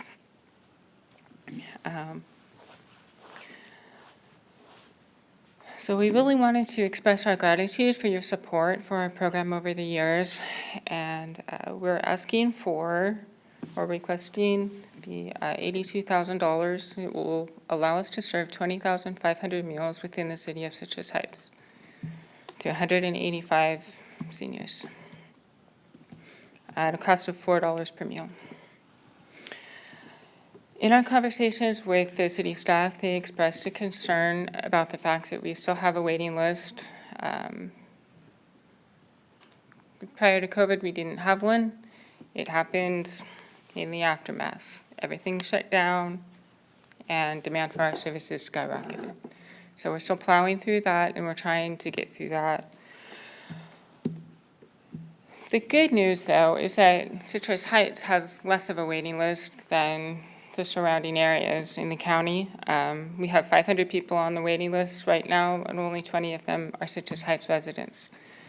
So we will, with your support, we will get those 20 people off the wait list, and we'll try to continue to keep the wait list times very minimal and keep those spots filled. We can meet our goals. How do I phrase that again? I'm sorry. We can definitely meet those goals, serving only the home delivered meal participants, most definitely. And we will do our best to speed up that process of eligibility and getting them on the program and getting them the food and support that they need. So, can I answer any questions that you might have about our program? Yeah, that cafeteria program, so that was a place where the elderly come, right? And so, isn't it? And eat there? Yes. Yes, correct? That's correct. And so that gave them obviously time to interact, socialize, mingle, all that fun stuff. I'm extremely disappointed to hear that the Park District has decided to not renew that. And are you able to share anything further with any reasons or explanations? We reached out to Rush Park once we were able to resume cafe services, and they told us that they didn't have room for a program at their center anymore. They referred us to Foothill, and Foothill said they didn't have the capacity to service either to house our program. And at the park, was that 5 days a week that you would go there? And then what particular time, lunchtime or? It was lunchtime. And so all of a sudden now the park is saying, we don't have the room for that. And does that mean then that something else is going to be going on in that area? We're do you know? looking for another partner. No, I mean, do you know what did the park replace your time with? Do you have any idea? If you're not going to be there because there's no time for you guys to be there, did they tell you who else is going to be there? Then what's going to take your spot? They did not. Okay, I'm going to ask the city manager to reach out to the park and let them know. At least for me, I'm extremely pissed to hear that. That's an opportunity for the most vulnerable people to come together, and maybe the only time they do for the whole day, you know, each day. And so I'm just livid right now. I'm going to shut up, actually. But I'd like us to follow up on it. Thank you, Vice Mayor. I appreciate that. That really strikes home because when we first started opening other cafes, Mission Oaks was one of the first ones that we opened. And to be honest, the 3 cafe participants from Citrus Heights attend Mission Oaks Cafe. How many people come to the cafes in Citrus Heights? What was the how many, on an average? I know it varies from day to day, but on an average, how many? Are we talking 20 people or 100 people? How many people come? Prior to COVID, we actually had more cafe participants than home-delivered meal participants. So it could be, Rush Park usually averaged about 30 people a day. 30? Mission Oaks currently is averaging about 20 to 25, and at least 3 of them I know are Citrus Heights residents. So some are traveling. But that coordinator actually said when we were going back over the training and getting ready to open her cafe, she said, "I'm so glad you guys are back, because the one thing the seniors miss is getting to see their friends, just sit down and eat and, you know, just not be alone." So they need that more than anything else. So I really appreciate that. Well, I'm really glad that you added the 20 from the waiting list, because I heard there was a waiting list because Natalie and I deliver food on Christmas. We dress up and go. And so we knew there was a waiting list in our city, and I thought, no one should wait for food. So I'm glad you could fit them in, especially since you're not doing the cafes. That kind of saves some money there, spend it over here, and it'll all work out. And if you ever need help. I've made the connection. Thank you, Dr. Jana. And if you ever need help, you come to Natalie. I've never met you. I've been doing other things on the days you distribute the Christmas Well, gifts. I'm a fan. And you've met our staff. Thank you. So I did have a joke that I was going to tell, but I don't think if anybody wants to hear it. It's a Meals on Wheels joke. No. Not a time for a joke, but I would like to second Vice Mayor's concern. I'd just simply like to know what the park's position is on it. That's all. There's 2 sides to every story. I don't know, maybe they got started a new program or something, I don't. Have they have a new director yet? Not that's been announced, but we'll definitely get information on the background and some of the history associated with that, and I'll share that out with the council. Okay. Awesome. All right, so I have one more, thank you very much. One more comment. If Tara Taylor could come to the podium, please. And Tara Taylor is from Single Mom Strong. Great organization. Thank you. Good evening, Mayor, Vice Mayor, Council, and City staff. I just wanted to take this opportunity to again express my gratitude, but also provide an update because it's been a while since we chatted. So, Single Mom Strong has been operating in Citrus Heights for 4 years now. While our programs serve single-parent families throughout the region, we predominantly serve Citrus Heights residents. Our greatest saturation is here in the city. Our high-quality, low-cost preschool and childcare program, Empower Me, can serve up to 67 children per day at capacity, and 76% of those kids are Citrus Heights residents. We have... By creating and expanding that program, we've returned over 105 single mothers to work post-COVID, and significantly reduced the strain on their budget because our preschool childcare program is about 30% lower cost than anywhere in the region. In addition, we have workforce development programming that provides pre-employment coaching, so one-on-one sessions with local business executives who donate their time to have a very specific conversation with a single mom who has unique needs and concerns when they're trying to level up in their career. So it is the dedicated and built for that individual discussion that really makes that program different than if you were to attend a regular SETA or other training program.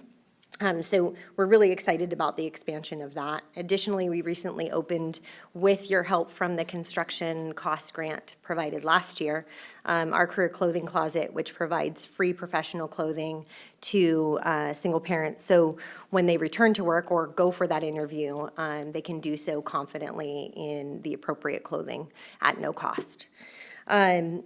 We are finally also adding the last component of our career development series, which is career exploration. So we understand, data supports that single parents get trapped in low-wage roles because they're working around either children's school schedules or they can't manage to further their education while working and caring for children on their own.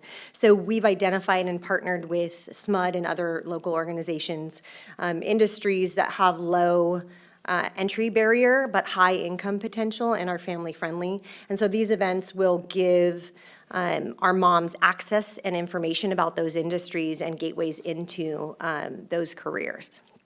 So those are the programs that this particular project will be supporting.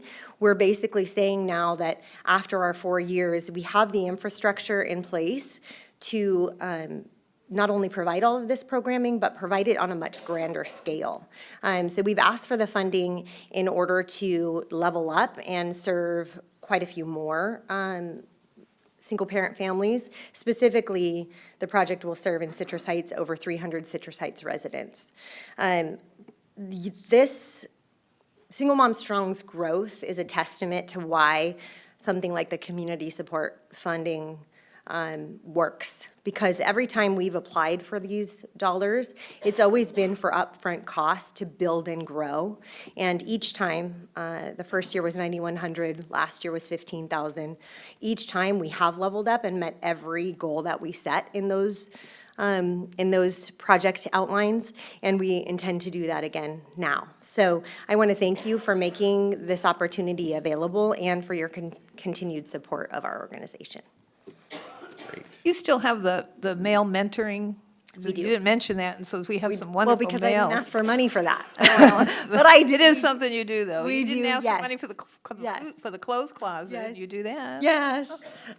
We are still always looking for male mentors as well, and that is one of our most impactful programs. So I would encourage all of you, actually, since you've invested in our expansion, to come see for yourself what that looks like now, because it's a lot different over these 4 years. So again, thank you. Great, thank you. All right. All right, we have one more comment that you'd like to read, Amy, right? Yes, I have received a written public comment from April Jasek, the Director of Operations at Sunrise Christian Food Ministry. She states, "I would like to ask the City Council to reconsider the decision to deny our application for community support. Over the last 2 years, we have seen a huge increase in need in our community. Not all of the support we provide can be seen in our feeding number statistics. It can be seen in the daily support we provide to our Tier 1 generators, Costco, Sam's Club, FoodMax, Safeway, Raley's, etc. When we haul away the 1 million-plus pounds of food annually to be sorted, bagged, and distributed to families in need. SB 1383 has increased our overhead costs, including utilities, rent, gas, waste, and staff salaries. We would appreciate the city to continue to help offset these costs, as well as support our efforts to help Citrus Heights families, homeless, elderly, nonprofits, businesses, and developmentally different individuals. By denying our request for community support, you are sending a message to the residents of Citrus Heights and our volunteers that the work we do does not hold value. In the past 6 months, we have created programs to get out into the food deserts in our community to bring food and resources to the areas that need it most, including Sayonara Center, Vintage Oaks Senior Community, Living Water Homeless Respite and After-School Program, San Juan Unified McKinney Vento, The Underground, C.H. Hart Winter Sanctuary, to name a few. We partner with 211, the United Way, and DoorDash to deliver groceries to homebound seniors. Come visit and see for yourself. And that concludes their comments. Thank you. I would ask the Financial Committee if they will choose to reconsider. Have any comment to? I'm not inclined to reconsider. They are eligible for CDBG money, which is still to be determined. So that's coming, when does that come? Next month? Next month, yeah. Okay, so can I have a motion, please? I'd move staff's recommendation. I second. Okay. We have a motion by Daniel, second by Jana Karpinski-Costa. All those in favor? Aye. Aye. All those opposed? Seeing none, motion passes. Next item, please. Next item is regular calendar, item number 15. The subject is adoption of objective design and development standards for the Auburn Boulevard Special Planning Area. The recommendation is to adopt a resolution adopting objective design standards for review of qualifying multifamily and residential mixed-use development within the Boulevard Plan area, and finding the guidelines are exempt from the California Environmental Quality Act. Good evening, Mayor and Council. Casey Kempenaar, your Community Development Director, here alongside Allison Bermudez, our Senior Planner. Back in June, we came to you to give you an overview of the objective standards concept and the reason why we were doing this and how we were making it happen with limited funding sources. As previously mentioned, there was a number of state laws that really eliminated our ability to use subjective standards to review housing plans to make sure they were consistent with the city's vision and our expectations of what buildings look like that come along Auburn Boulevard. Given these laws, what that means is, absent adopting standards to replace those, we are unable to enforce design aesthetic criteria to make sure that the designs fit with what our expectations are. So going back to the Boulevard Plan itself, it was created in 2005. It was a really early on, it was a really high priority project for the city to really transform Auburn Boulevard, change the way it looks, change the safety of the road, and really just kind of vision what it should look like in the future.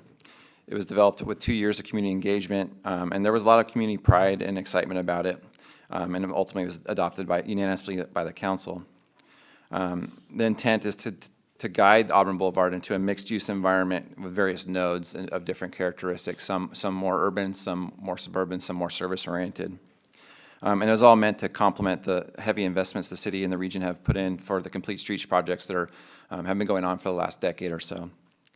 The plan calls for a mix of housing typologies and styles that are more urban in nature and pedestrian-oriented, really fronting on Auburn Boulevard and the associated side streets. So the state law allows us to have design standards, they just have to be objective. And so that's really what we're doing here is taking the standards that are subjective in the Boulevard Plan, those standards say you should do this, and instead of saying should, it says you shall do this, and this is how you do that. It's really not changing heights, setbacks, anything like that. It's really just converting it to an objective standard. Of note, these aren't set in stone, just like the Boulevard Plan from 2005. We were able to make changes. We have made changes to the Boulevard Plan in the past, and you'll probably recall at the last council strategic objective, one of the strategic objectives was to revisit the plan and see if it needs to be updated for market conditions and things that have changed since it was adopted. So that's in the works. Early next year, we'll bring the council some opportunities to revisit that plan, and these guidelines are also revisitable at that time too. But really, at this point, we really recommend that you adopt these guidelines to protect us in the event we do get an application in for an affordable housing project, to make sure that we can continue to enforce the desired outcome of what they look like and make sure the architecture is representative of the community's expectations. So with that, I will turn it over to Allison Bermudez, who will give an overview of the odds. Odds, that's a great name, huh? So we're going to talk about the objective design and development standards, and I'll refer them to odds just for ease. We'll talk about what they are, what their purpose is, an overview of what you're being asked to adopt, this booklet, and then how that is compatible with the specific plan that Casey mentioned, and then what's next. So to remind you, we talked about this in June, gave a similar presentation, but just to remind you really what are objective design and development standards, or what are odds. There really are standards that involve no personal or subjective judgment. That's really the meat of this government code that's before you. That is, I could read the standards, Casey can read the standards, you could read the standards, and we all would get the same interpretation. There's nothing subjective about them. And so that really is the impetus of what the odds are. And what's their purpose? It really is to establish the criteria as a tool to streamline projects, housing projects specifically, through the process. So developers filing an application or staff that's reviewing an application, there's nothing gray about it. It's all black and white. Here's the standards that the project's evaluated against, and allow it to go through the process more quickly, more streamlined. That's really the bottom line of why the odds is being pushed in so much legislation, is to allow housing projects to get, from paper to ground much quicker. So as mentioned, the state legislation, many of them have come into play over the past few years, and they all are using the objective design standards, or the ODD standards, in their new legislation. And really, these odds that we're presenting tonight are really to implement that Auburn Boulevard Specific Plan Design Guidelines. They work in tangent with the Auburn Boulevard Specific Plan that has the design guidelines in it, and these standards will support that. So just highlight some differences between guidelines and odds, or between guidelines and objective standards. Guidelines are subjective. They have a lot of recommendations. They tell you a lot of things to do, but they don't tell you how that's measured or how they're done. They are not able to be measured, and they're difficult to interpret, or they're not interpreted consistently. Objective standards, they supplement those design guidelines. They allow that streamlined review. They're measurable, they're quantifiable, and they're easily defined. Some of the tools that are used in the design guideline booklet includes counts and measures. It'll have figures with heights, figures with distances, figures with setbacks. So that's very clear about what those numbers are. It'll have ratios, so it may have a roof pitch. There's checklists that are provided for applicants to, if they're considering submitting an application, they can get the checklist to see what they need to submit. So when an application is received, it has clear opportunity, or better opportunity, of being complete. So again, it supports that streamlining review process. There's scorecard options. Some institute a scorecard when reviewing an application, and then there really is performance and measures. So you can have a minimum percentage of open space. You're going to have a minimum standard that they have to meet. So there's measurements and benchmarks in considering when reviewing these applications. So several legislation pieces have come into play. Actually, the odds, or the objective standards, started in 1982 with the Housing Accountability Act. They were incorporated as part of that legislation, but they were never really picked on or picked up on as new legislation came through. They were in place, but not really part of any current. Well, 2017 started realizing, oh, we have that in the Housing Accountability Act, those objective standards, let's put that into play. So since then, almost every housing bill that's related to streamlining permits or streamlining housing has had this objective standard piece in it. So 2017 is when we started seeing this, and it's continued through new bills this year. The variety of bills, it's also important to note that even though they have objective design standards with them, many of them have other components. So SB 35 will have its unique components. SB 330, AB 2011 has its unique components. It may require the developer, if you're going to use this streamlining process or use objective design standards, you also must do this, which could be provide affordable housing, pay prevailing wage. So there's other components with each of these bills, but they are, what is unique and consistent with each of them is that they do have an objective design component. So as mentioned, these do apply to multifamily and mixed-use housing projects only, so they don't apply to commercial projects. So if we're looking at a new commercial project on Auburn Boulevard or anywhere else in the city, these standards would not apply. They specifically are for multifamily and mixed-use projects. And a developer may elect not to request streamlining, either because they don't want to go to the objective standard compliance. They want to use our guidelines, our design guidelines, but maybe they don't want to apply with that comply with the affordability component of the law, or they don't want to do the prevailing wage. So they do have an option, but should the developer choose to submit an application for a housing project and they want the streamlining impacts, so the application gets reviewed quicker, then they would go through this, use these objective design standards, but that would be their choice. I think I've showed this graphic before. It really is a layered cake, and our cake gets getting taller and taller with more layers. But really, the bottom is its legislature. They give us these guidelines. They adopt these new bills, Assembly bills and Senate bills, all related to housing, and they kind of set this base. And then from there, we have our general plan that we have that institute our vision for the city's development over the next 20, 25 years.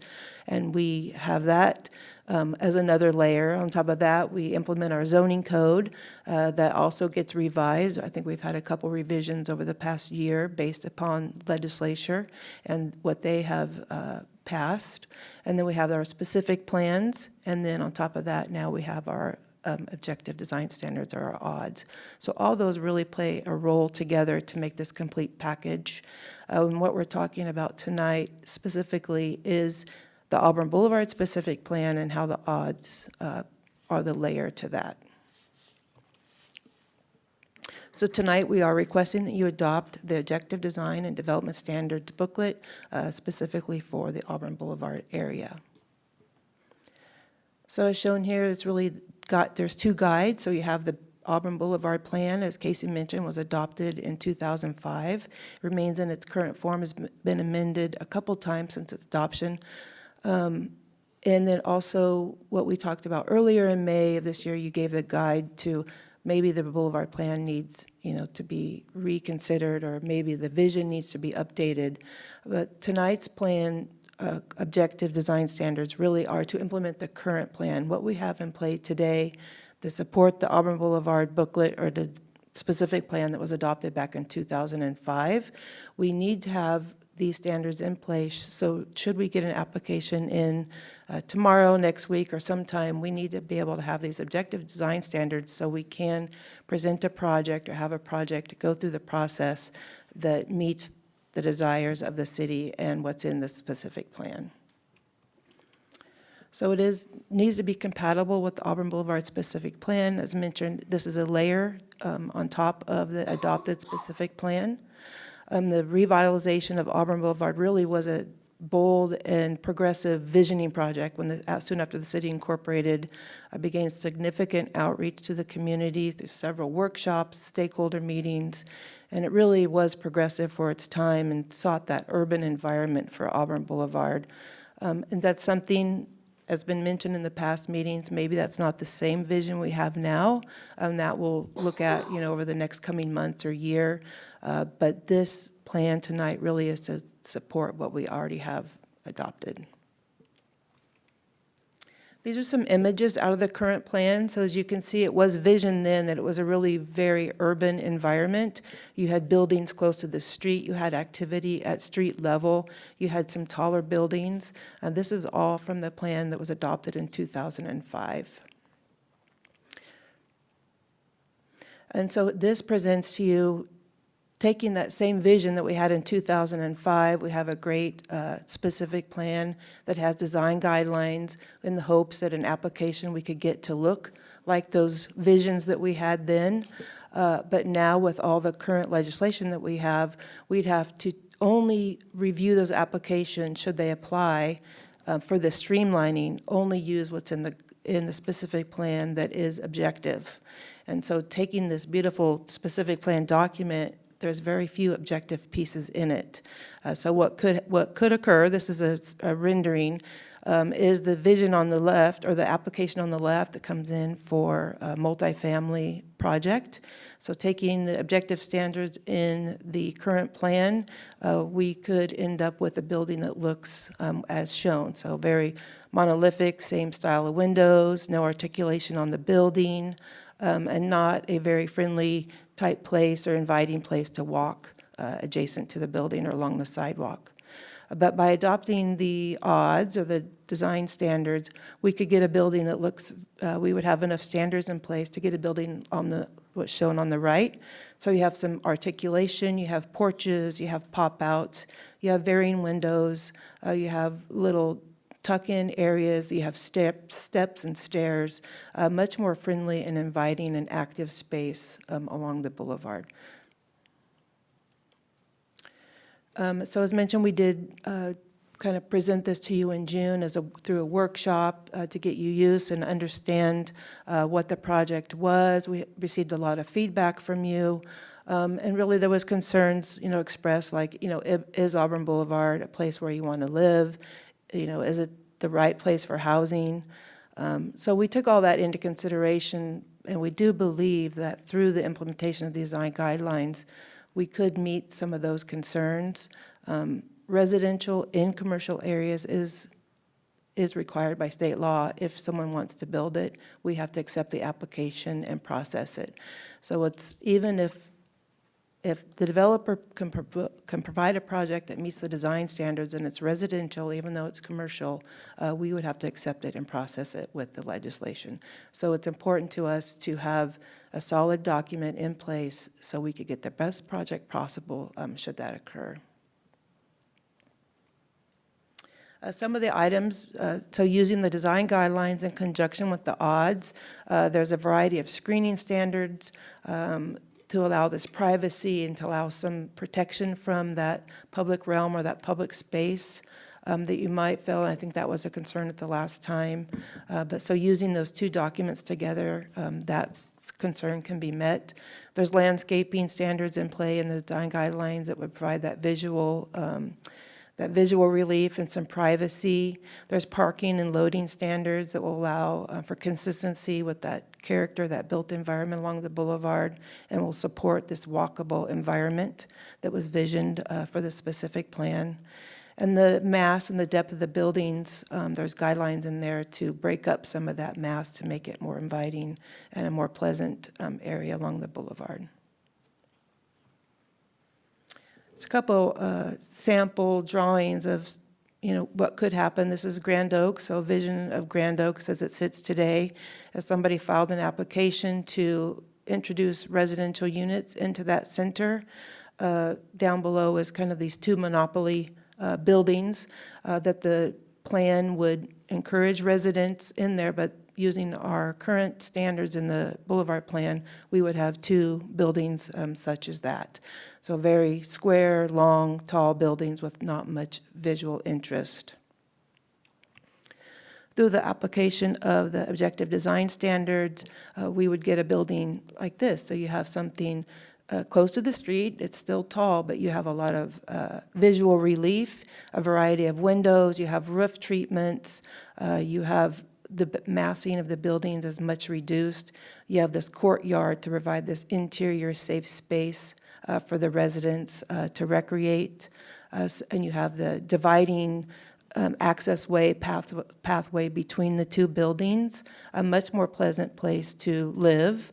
It is, bringing activity to the street, as intended, but it is also providing a little more pleasant place, more residential living environment into this commercial zone. So so completely different type of styles using the guidelines that we have today versus what we're requesting you to adopt tonight, what the type of product we would get. Same project here, but give you a different perspective how it would feel along the street. Important that people feel safe walking along the street, and we really want to activate the space along the boulevard. So the picture on the right, from the street level, there's no doors, there's no entryways, from the street. There's no steps, there's no relief. But on the right, then you do have those other features that feel like a much safer place to walk and a pleasant place to be. So what's next? So tonight, we're specifically talking about the odds for the Boulevard Plan to support the existing Boulevard Plan. The laws, as I mentioned, are allowing residential uses in any commercial zone, so that would be citywide commercial zones. So what would happen, the next steps is we will do a very similar kind of mirror project to this for the remaining commercial areas of the city, the ones that aren't in the specific plan areas.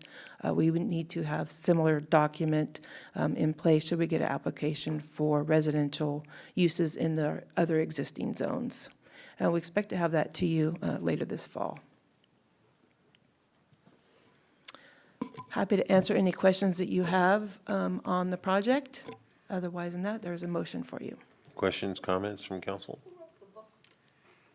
Who wrote the booklet? You guys? We used a consultant called Opticos.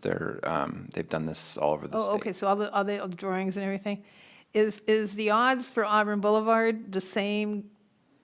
Do you have to do a new booklet for another part of the city, or is it you take those odds? They'll be able to reuse a lot of it from Auburn Boulevard, this booklet, and replicate it for the city, rest of the city, but we can tailor it as needed. So all the different cities can have different odds? Correct. So if you're a developer, you can look at the Citrus Heights odds and say, I don't like their odds, I like these odds better.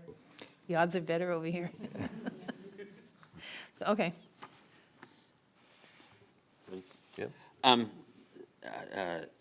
you go back to slide 17, I think it is? And I want to thank you for remembering your slides, ma'am, okay? In one of the slides, it did mention that one of the things that can be put into that is the maximum width and depth of buildings, but I didn't hear anything mentioned about, are we allowed to restrict the maximum height? So say, can we say no buildings over 2 stories? Can we say no buildings within 50 feet of Auburn Boulevard or something like that? That's crazy. That picture's crazy. Nobody would want to live right there or walk right there with Auburn Boulevard.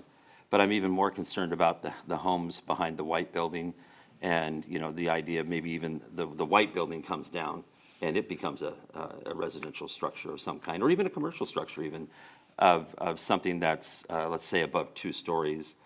Those people that live in those homes, they're there first. And for me, we protect their interest before we allow somebody to come in and build a structure that now they can't sit in their backyard and enjoy their time because they have to look up at, 10 people looking out of the windows of buildings at them. So are we able to do that kind of thing? Are we able to restrict the heights on buildings and or the number of stories?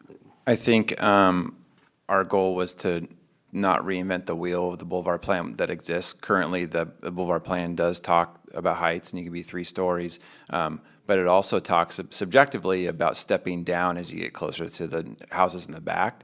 Right now, if someone came with an application, we can't enforce that subjective standard that you have to tear down.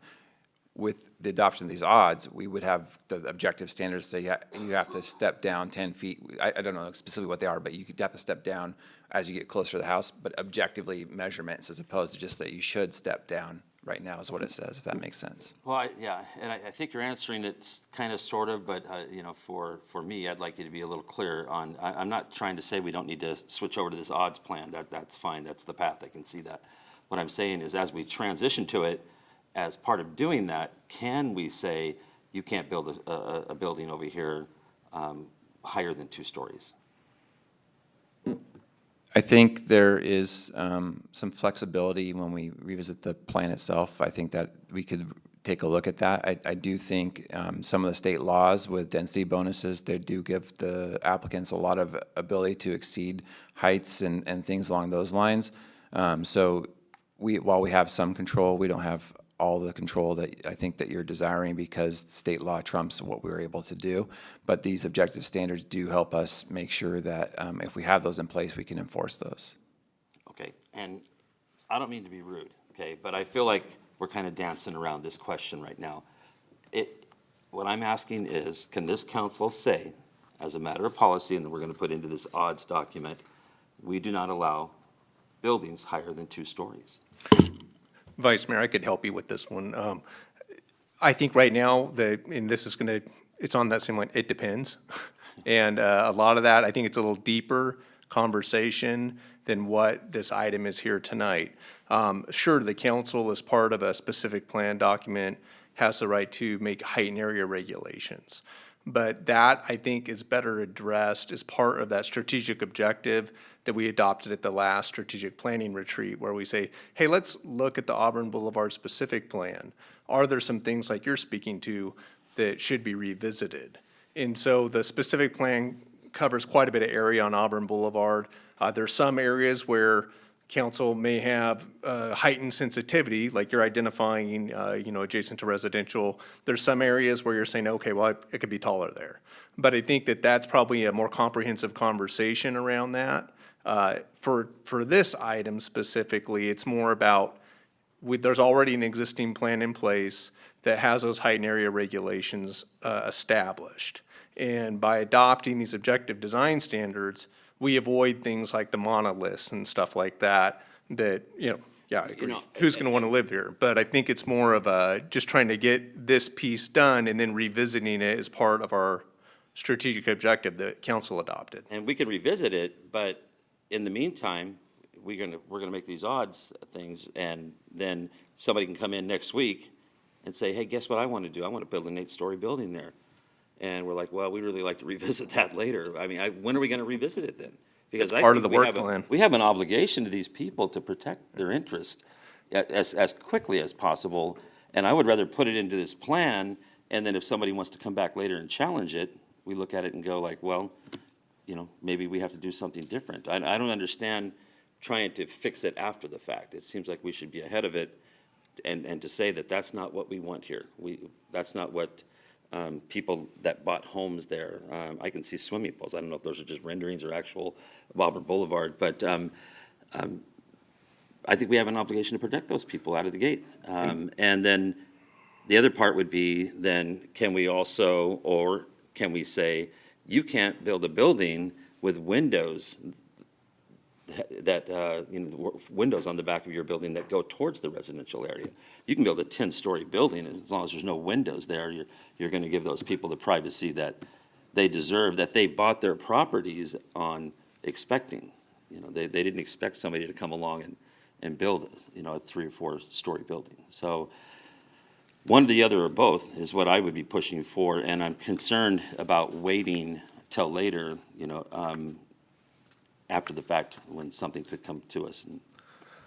I just answer, we have an existing adopted specific plan that is policy right now that has height and area regulations throughout the entire specific plan that address relationships that were based on past policy adopted by past councils.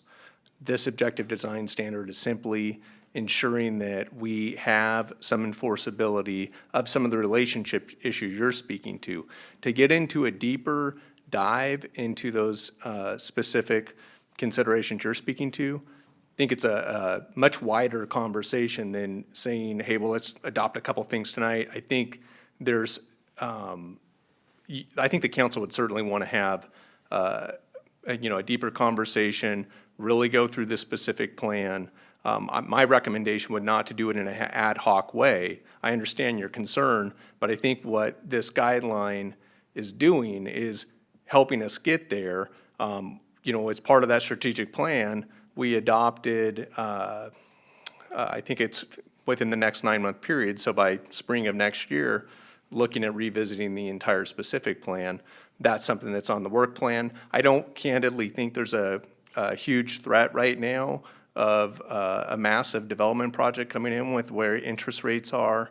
And then some of the other things like on these monoliths, when they're talking about these streamlining provisions, oftentimes, sometimes state law gets made up for LA and San Francisco.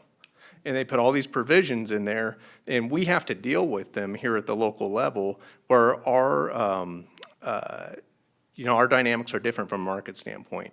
I'd be very surprised if a 8-story building that had major affordability requirements and prevailing wage requirements penciled. So I think a little bit this is planning for, making sure that we have the standards adopted, like when and if. But I don't think the risk is very high that we're going to have something in that time. I think there's time to allow the council to have, a more informed conversation about these standards. That would be my recommendation. And I appreciate those comments, and I think you're absolutely correct. I just feel like then we need to come back quicker than 9 months, because it would be just horrifying to have that happen in the meantime. So, are there any other questions from council? Gina? So I misunderstood. I thought odds was standard across.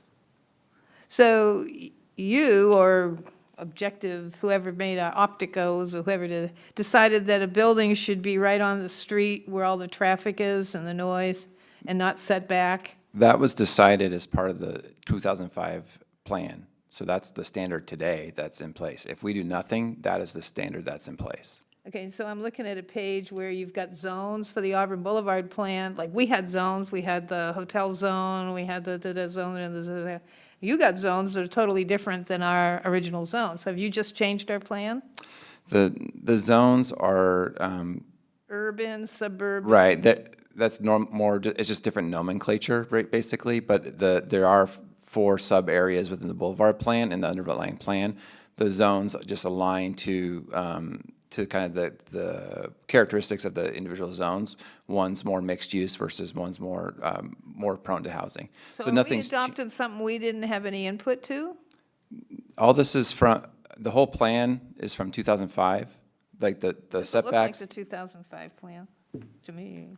Maybe I'm on the wrong page.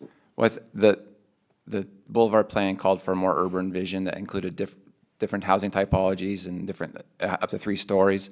And that's what this is doing, is just transitioning any subjective standards into objective.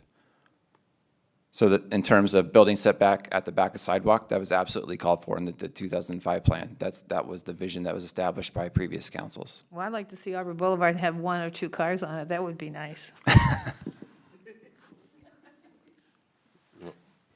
I'd like to see a lot of cars on there, because that means a lot of business. So, Business to go where? To this absolutely. residence? So, I have a more specific question, and that is, we've heard lots about and I know that this is eventually going to come to us anyway, so stop me if I'm out of line with looking at this. How does these odds affect the Woodside Homes project that's going in? It doesn't really, because that's got an entitlement that's involving a general plan amendment and it's creating its own special planning area. Where this protects us is where we have, for example, the housing laws that allow residential and commercial zones regardless of what the zoning is. So this is more situated for those kind of situations, for reuse situations. The Woodside Homes is a little bit unique because of the type of entitlements it has, and the zoning wasn't set up for this type of development that's coming down to your point. Okay. All right. Can I have a motion? Or any other comments or questions? Can we amend this odds as, Absolutely, yeah. So as part of my introductory comments, I wanted to, and maybe I'll repeat, is that none of this is set in stone. The Boulevard plan's not set in stone. The odds are not set in stone. We can modify that as part of our more holistic look that we're working for in the work plan. So we're planning on bringing back early next year a work plan on how to go about adjusting the Boulevard plan and getting feedback and from the council more direction. And so that opportunity, we could amend the odds as well. But for now, if somebody shows up tomorrow and says, this is what I want to do, they are working with these odds that we've set in place, and we can't change those on that particular. That's odds. correct, yeah. They'd be effective tomorrow, essentially. Already. So. I also recommend that if we ever sit down and do the Boulevard plan, that we involve the community. Absolutely, yeah. I've started working on that work plan already, and I think that's going to be a major component of how we do that. Okay. So, can I have a motion? I'll move approval. I'll second. Okay, I have a motion by Middleton, second by Lopez Taff. Do we need a roll call vote? We should probably do a roll call vote in this case. No. I want to do a roll call vote. Okay, so can you call the roll, please? Councilmember Kropinski Costa. A reluctant yes. Councilmember Lopez Taff. Yes. Councilmember Middleton. Yes. Vice Mayor Daniels. Aye. And Mayor Schaefer. Yes. Okay. Next item, please. Next item is department reports, number 16. The subject is update on the Sunday Funday event to be held on September 24th, 2003. Good evening, Mayor, Vice Mayor, and council members. Regina Cave, General Services Director. My partner here, Michelle Sario, is actually going to be giving the presentation. However, I just wanted to be able to give some recognition to Michelle and all of her hard work leading up to the upcoming Sunday Funday. She's been spending a lot of time in the last several months basically championing, quarterbacking all of the organization that goes behind the Sunday Funday, working with partners, primarily Sunrise Park and Rec District, as well as all of the other partners that she will be showing within her presentation. So I just wanted to give her the proper kudos that she deserves. Good evening, Mayor, Vice Mayor, council members. As Regina said, my name is Michelle Sario. I'm with the General Services Department, and I'll be giving a department update on Sunday Funday, which is coming up shortly here. A little over a week, Sunday, September 24th, from 11 to 3 at Rush Park, which is located at 7801 Auburn Boulevard. As they say, events of this recourse take a village. So this event is hosted by the City of Citrus Heights, Sunrise Recreation and Park District in partnership with Citrus Heights Chamber of Commerce and Citrus Heights Historical Society. All activities and attractions are free, with the exception of food, drinks, and retail booths, which would be your craft booths. Some 2023 highlights. We're going to have children's activities, including face painting, inflatables, and we have quite a bit of inflatables, and we have some that are for the little ones, the tot zone, and then we have some for kind of the older kids. So there's a mix. The ever-popular Kids Passport and Drawing is back. That is where kids go around to booths if they want to be part of this passport to engage with that booth. Then they get their name put into a drawing for prizes that are generally donated by the booth, the vendors themselves. We're going to have food trucks, the exhibit booths we talked about. Another popular item here is the police canine demonstrations. We'll have 2 of those during the event. And obviously this event is very community orientated. So community engagement is a huge part of this event, which we have, of course, we'll have Connect Citrus Heights. Our beautification truck will be out there. Our block party trailer will be on site. This is another popular one, tours of the historic Rush home. A lot of people don't even know it's there. So this is kind of an exciting way to go give that a tour. We'll have our reach and neighborhood associations, and again, local business, craft, and nonprofit vendors. We will have the actual event. We'll have a live performance opening from the Citrus Heights Community Marching Band. They'll start marching around 11 and then march around the vendor area, and they'll play for about 35 minutes. So here's kind of our vendor breakdown for this year. So our event sponsors and partners, as I said before, City of Citrus Heights, Sunrise Recreation and Park District, Cal American Water, Citrus Heights Chamber of Commerce, Citrus Heights Historical Society, MCE Corporation, Republic Services, San Juan Unified School District, SMUD, Sunrise Marketplace, and West Coast Arborist, Inc. We have 70 exhibitors, which includes your crafters, local businesses, and nonprofits. We'll have 9 food trucks on site. Some of the ones we will have on site are Fry Boys, Daisy's Desserts, Kiki's Chicken, and more. I did want to touch base on the parking. Parking will be available on the Auburn Boulevard lots and Antelope Boulevard lots. And if you're unfamiliar with Rush Park, we will be having, on our website, we'll be having some parking guidance and directions. We will also be having some golf cart shuttles to assist with any ADA needs, things like that. Because it's a large area that this event covers, so that will also be available. It's usually full. What's that? The parking is usually full. Yes, yes. So again, please join us and on September 24th from 11 to 3 at Rush Park. And just another shout out to our sponsors for helping us make this event a success. Any questions? No Thompson Square this year? No. Would you ask? No what? Would you ask? No Thompson Square. It's a good, great band, anyway. Who's the band? Who's the band? We did not do a band this year. Oh, no band. Citrus Heights Community Marching Band. That's right. Yeah. But no Yeah, there you stage go. band? No band on the? We're not, we've, last year we tried to have a band there, we kind of learned some things there.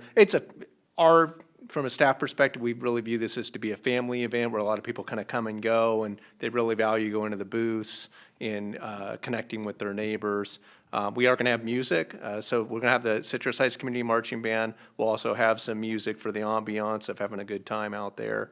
That's what we've got set. So no We get beer some garden. hula dances over there. I was just Well- going to say, we need to add a hula competition. I was just going to say. Well, we are here to hear some comments from the city council on what some of the desires are, but I don't know if we'd want to see a repeat of that. So I got a hard question for you. What's the budget for Sunday Fun Day? What do we spend on this?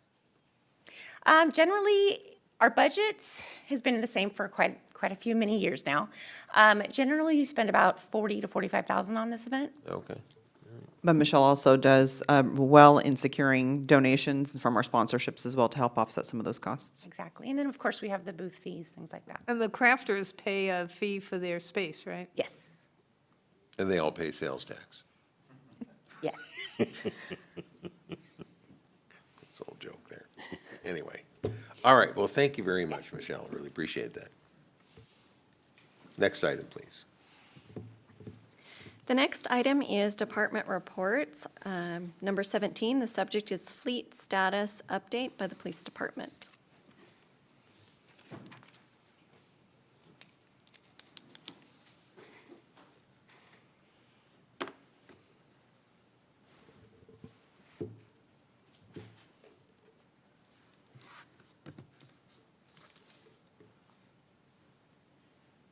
All right, here we go. Good evening, Mayor, members of council. Alex Turcott, your police chief. Tonight, we're going to give update on our police fleet. To get us started, in June of 2022, I came before council and discussed the aging fleet that we had at the time. We were a little behind due to some budgetary constraints pre-existing this council. Council acted quickly to allocate ARPA funding to try to catch us up into that fleet condition of our normal duty condition, and approved 22 vehicles utilizing ARPA funds. Unfortunately, COVID had wreaked havoc to the supply chain issue at that point, and so our primary vendor has been Ford Motor Company. They were well behind in their orders. In fact, it had to cancel most of their 21 orders at that time.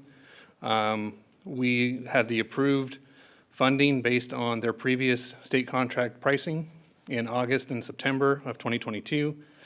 They increased their pricing, and the state contract went up almost $11,500 per vehicle, which obviously threw our budget into a little skew. In September and October, we ordered 18 of those 22 approved vehicles. We were first in line with Ford in our region for 2023, thanks to the networking ability of Sergeant Eric Diaz there in the back.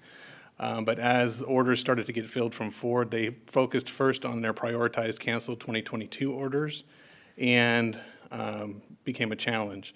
By January and February of 2023, we were only able to receive 7 vehicles, which included 2 of our non-patrol CSO pickup trucks, 2 motor units, which actually wasn't from Ford, that's from another vendor, and then 3 of the unmarked Explorers. By August and September of 2023, we've still yet to receive any of the black and whites that we've ordered. We have currently waiting for the bulk of the remainder of that order.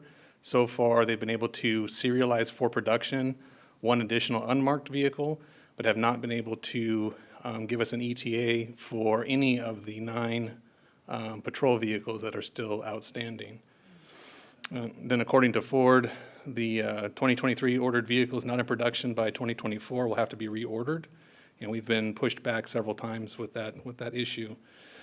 2024 production will only occur for the first 3 months, and then it'll shut down. If our vehicles are not produced by 2024, then we may face a contract increase again and another per unit cost. So moving forward, obviously, it's the priority of this council, myself, and our fleet team to ensure that our emergency vehicles are serviceable and that provide safe and responsive equipment for our officers. Looking at options moving forward, obviously, putting all of our eggs in one vendor's basket with the current scenario is not working well. So we are looking at moving from what has basically been a one vendor fleet, which does have a lot of good logistical benefits to it, ease of part replacement and those type of things. But now, due to the supply issues, we are looking at having a mixed fleet. We're also looking at some alternative vehicles for vehicles that are not pursuit rated or black and white to try to lower cost in some other areas to mitigate the expense of our pursuit vehicles, including professional staff vehicles. We're also have an eye on the upcoming electric vehicle requirements. So we're looking at starting some test and evaluation on some of the non-emergency vehicles in electric areas there. And we're taking a look at other vendors who also have pursuit-rated vehicles to try to diversify our chances of taking delivery. So that would include comparable vehicles such as Chevy Tahoes, Dodge Durangos, or anything else that they may create here shortly. Basically, why we're coming here before you is, one, we want to be transparent with the ARPA funding. Council is very gracious to allow us to make a significant purchase to support our fleet. And we have no control over the vendors, but frankly, our officers are still driving the same aged cars that have now had 2 extra years worth of service life on them. And our fleet team does an excellent job keeping them safe and on the road, but it's definitely becoming a challenge. So moving forward, as I said, we will continue to do what we can to try to bring these vehicles in, but we may see a diversified fleet. Below here are some pictures of what those fleets look like. Anymore nowadays, most of these SUVs are about the same, so it shouldn't be that big of a visual shock to the public, and the price points, because of all the price increases and such, are really comparable to each other at this point. So other than some of the downside of the logistics of having different cars in our fleet, we've also mitigated that. Our staff has worked with vendors to ensure that the same folks that are maintaining our current fleet will be able to maintain any of these other vehicles. Mostly this is just to keep you informed. Earlier tonight, you did approve 5 additional vehicle purchase. That's going to add to the supply chain that we're trying to accomplish here. And we just wanted to make sure that yourselves and the public knew that we're trying to get there, trying to get the vehicles, but we're doing the best we can. So a little bit of an update for you there, and I take any questions. Well, in about 30 minutes, we'll know if there's a UAW strike. That is the 2023 challenge that we'll add to the slide in 2024, but hopefully we'll tell you about all the delivered vehicles we got by that point. Do we always buy new, or do we ever get good used? We actually have, I'll tell you, he doesn't want to come up here because he's shy, but for over a decade and a half, Sergeant Eric Diaz in the back there is what we call a scrapper, and he has been on the phone with every different version of getting us a vehicle. So to answer your question, we have put in service demo cars. So the picture I showed you a second ago, these cars that they take around to trade shows and stuff, we have acquired a couple of those after they're done on their tours. So gently used, good price reduction. We definitely have high-quality vehicles, but Sergeant Eric Diaz and the fleet team do what they can to stretch the life of all the equipment and make sure we're as fiscally responsible as we can.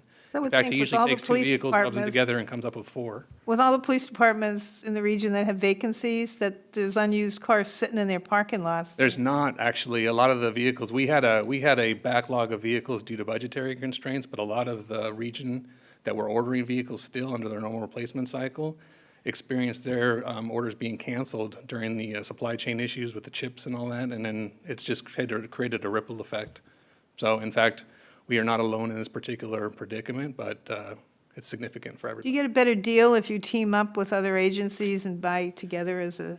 Well, kind of. So what we do is we purchase off the state contract. So what happens is the state of California actually negotiates on behalf. And so what we'll do, we don't have to use that state contract, but generally that's a purchasing power of all the agencies of the state of California, not just the police departments, but Caltrans and the like.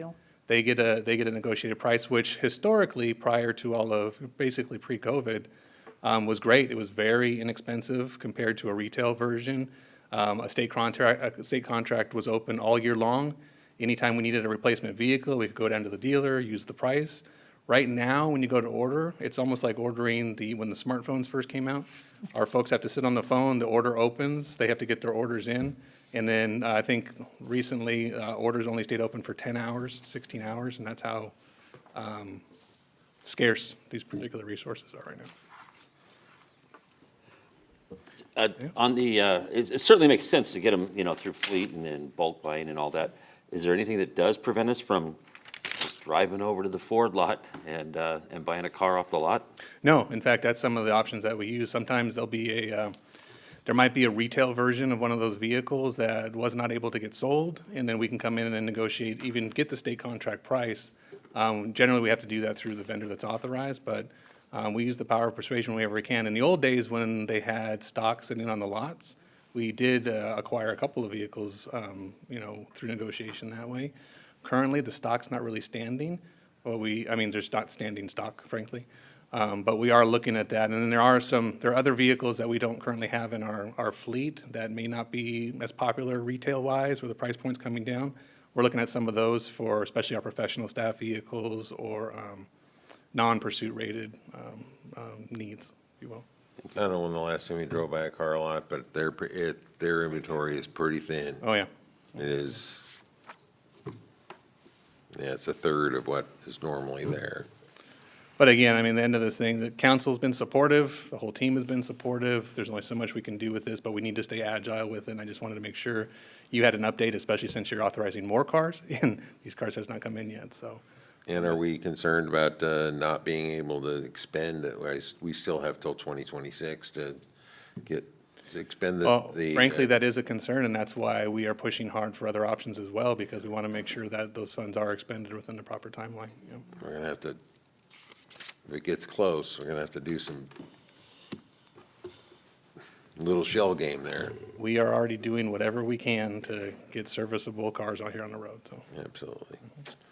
Thank you, Chief. Yep. Next item, please. Next item is city manager items. All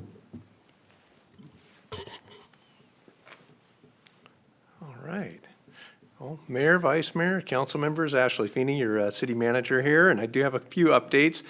Council covered a lot of the good times that were had over the course of the last month since we had our last meeting. Lots of fun was had, and then City Scoop certainly has been a great event. Next one's up is September 20th. For those that haven't been or looking for a repeat experience, I think we've had a couple hundred people at each one of those events, so it's definitely some good times. They ran out of the mango ice cream though. Yeah, I've heard, and strawberry is another popular strawberry. one. Strawberry and mango. The vanilla, the old standby is still They had the being sprinkles. served. They had the sprinkles. They had sprinkles, absolutely. Lots of good conversation. The real bummer be if all we had was a bunch of ice cream and no people though, huh? Yeah. So no, it's been some great events, and definitely can't thank our partner Leatherby's, great local business that's gonna be having that sock hop tomorrow for their donations and providing that ice cream for those events. Some great things that are happening here in Citrus Heights. The Economic Development Support Fund, these are the type of projects the council sponsors to bring some vibrancy here into the city. There's a mural that was recently created by artist Jacob Lewis at Sunrise Village in the Sunrise Marketplace. It was funded through a council award through the city's Economic Development Support Fund. But you can see that there's some photos of the finished product here. If you haven't had a chance to see it yet, it's even cooler in person. So definitely encourage people to go check it out and buy something while you're out there. But these grants definitely attract new shoppers and expand the trade zone. And they also kind of give some nice wayfinding points on murals like this, like, hey, meet me over at the mural at Sunrise Village. Those things do matter when you're trying to create some vibrancy in the community. So wanted to share this with council for something that you promoted and awarded. Some terrific news here. We had our Lieutenant Michael Wells graduated from the FBI National Academy. That's a 10-week academy. It's very rigorous, and it really helps promote excellence in our police department, where they're able to go through the academy with other professional colleagues throughout the nation and learn from the FBI. Very happy to have him graduate from that academy, bring those skills back to Citrus Heights PD. We have a history of training and development as part of our police department, and you can see that in the fantastic professional staff that we have. So congratulations to Lieutenant Wells for completing the FBI National Academy, and gotta love that eagle holding the American flag in the picture too. Very cool, great pick.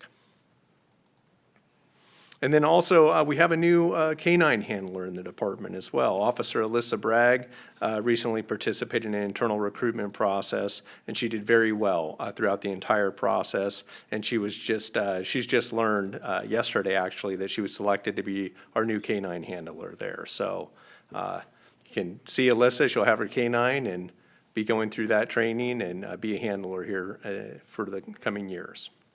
And that concludes my announcements. Wow, that was brief. Nice. Okay. Thank you, Ash. So, next item, please. Is items requested by council members or future agenda items? So, anybody? Ashley, when I talked about this morning, we discussed the potential for consolidating the CDBG funding with the current, what we heard tonight. I think for the next year, we should probably think about Consolidate the committee, yeah. consolidating Put it that on one of into the committees and not committee two. for all that community Yeah, funding. I agree to that. Do we need I know you mentioned maybe a resolution might need to happen with that, but that's something I'd like to get on the agenda. Well, I'm hearing there's two council members that are interested, and I too think that it would be a good thing, just from a management standpoint. We have two different committees reviewing similar awards. It's created some challenges that I think would just be easier to streamline that. And so we'll bring back some options to city council at one of the upcoming meetings to fix that for the future. Thank you, Ash. You bet. All right, any other? Next item? And there are no further items. There are no further items, so I'm going to adjourn this meeting at 8:40 on the 14th of September. Thank you, everyone, for coming.